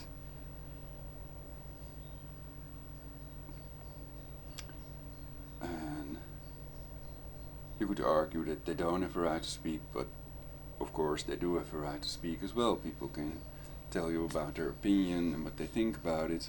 And this is YouTube, this is not university or some company or CNN, etc. So I think that some things need to be taken with a grain of salt. I was looking at this warning, NASA Warplan in process. 5G death towers will soon be everywhere and we need to stop them. The NASA Masons. Well, I think that the Jesuits are on top of it all, basically. As I've explained, Citizens Action Network on Facebook is correct. And they control these intelligence agencies. So they're highest in the chain of command. And the judges, police, military and other government officials have to follow their orders. And if they don't, well, we can see what happened to Kennedy and others. So they might not just fire them.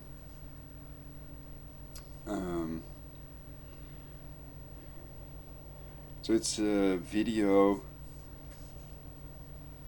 and because it's kind of risky, I don't know what is said in the video, I'm not going to play that in this video, I'm not going to review it, but I'll put the link in the description.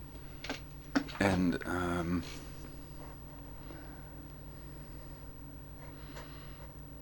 perhaps I'll watch it myself next.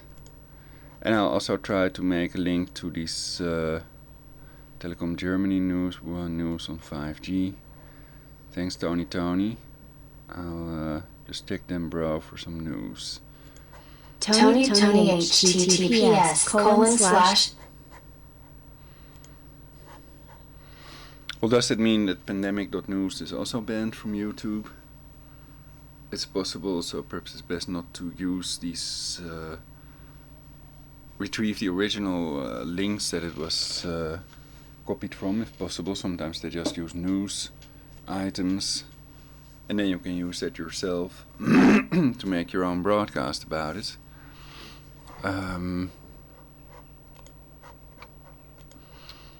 Turning off clipboard, watch and put these links with the other links, and then I can make a document.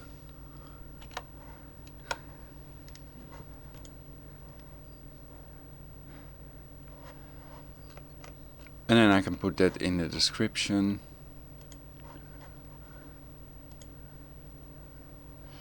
Links to YouTube videos about the rollout and news.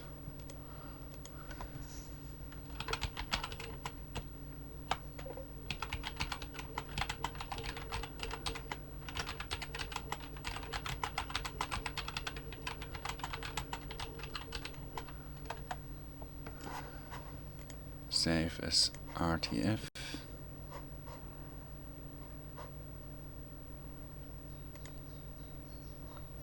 Okay.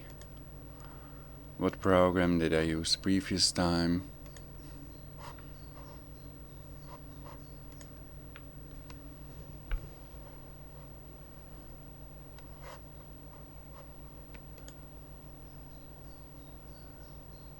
What website?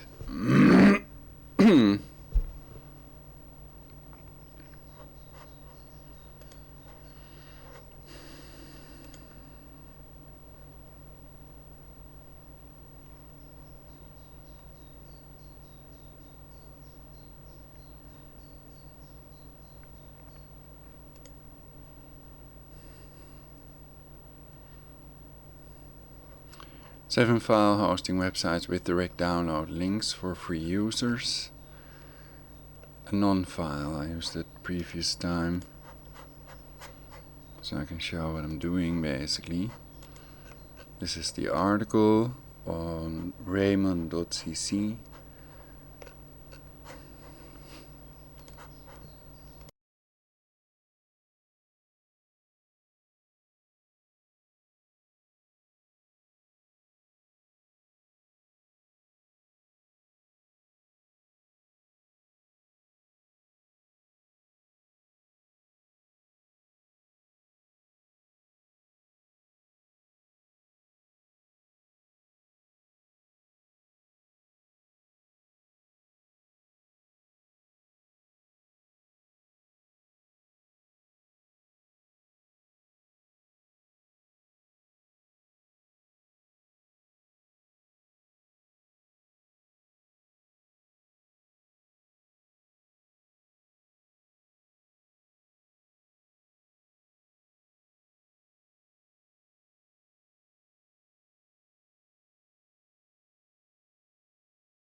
So here I'm uploading the file to AnonFile. Open, and then we have the link, copy, and then I can put that in the description of the video. Let's see if that's already available.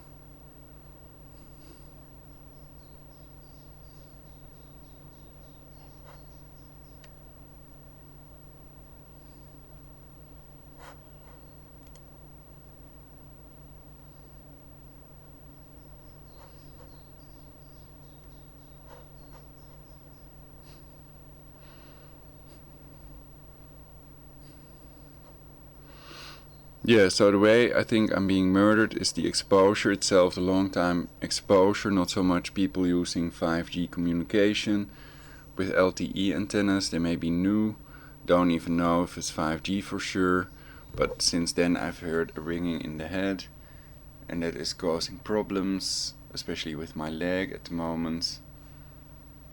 And I put DERMOVATE ointment on it.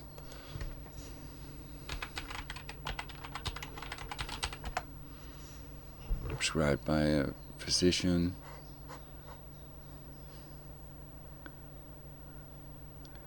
So the idea is I can check what that's used for.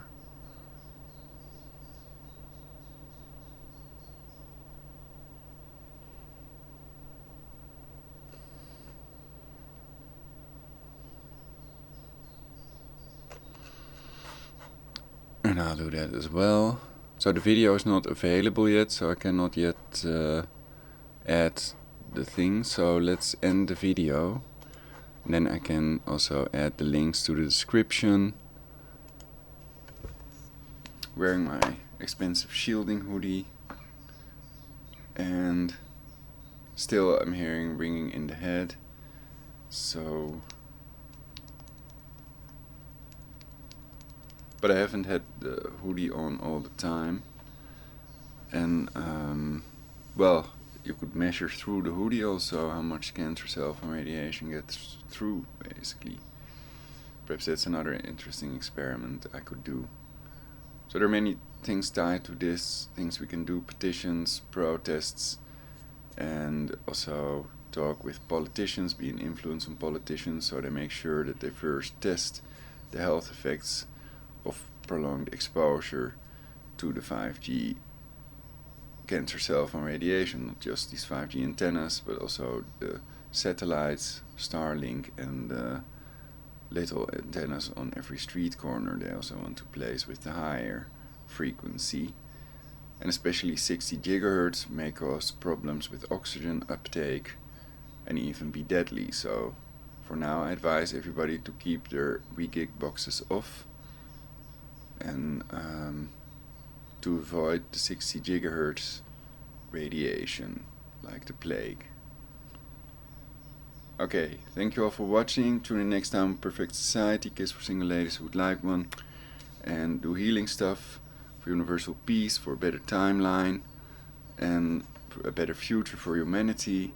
Otherwise it's a waste of time. You could argue that's more fun anyway, because then we're saving ourselves, we're doing the right thing, and we're creating a better, not just a longer life for everyone, including ourselves. That's the idea behind Perfect Society. Perfecting society to bestow maximum fulfillment upon all organisms, not just the humans, using the wonderful new technology, time-traveling neural networks, robots, cyborgs, whatever we have to use to make life perfect for everyone, to increase our experience also. And I think that natural things are a big part of that, not the chemical cancer-causing prescription drugs and the artificial pulsed cancer cell phone radiation. That there are other ways to create that perfect society without doing that to ourselves. So see you all next time. The more likes, subscriptions and shares on the timeline, the better for our future, for humanity. And also thank you for your chat remarks, and I have things to do, so I'd better do them now, and I'll put the links in the description, and see you next time on Perfect Society. Peace out.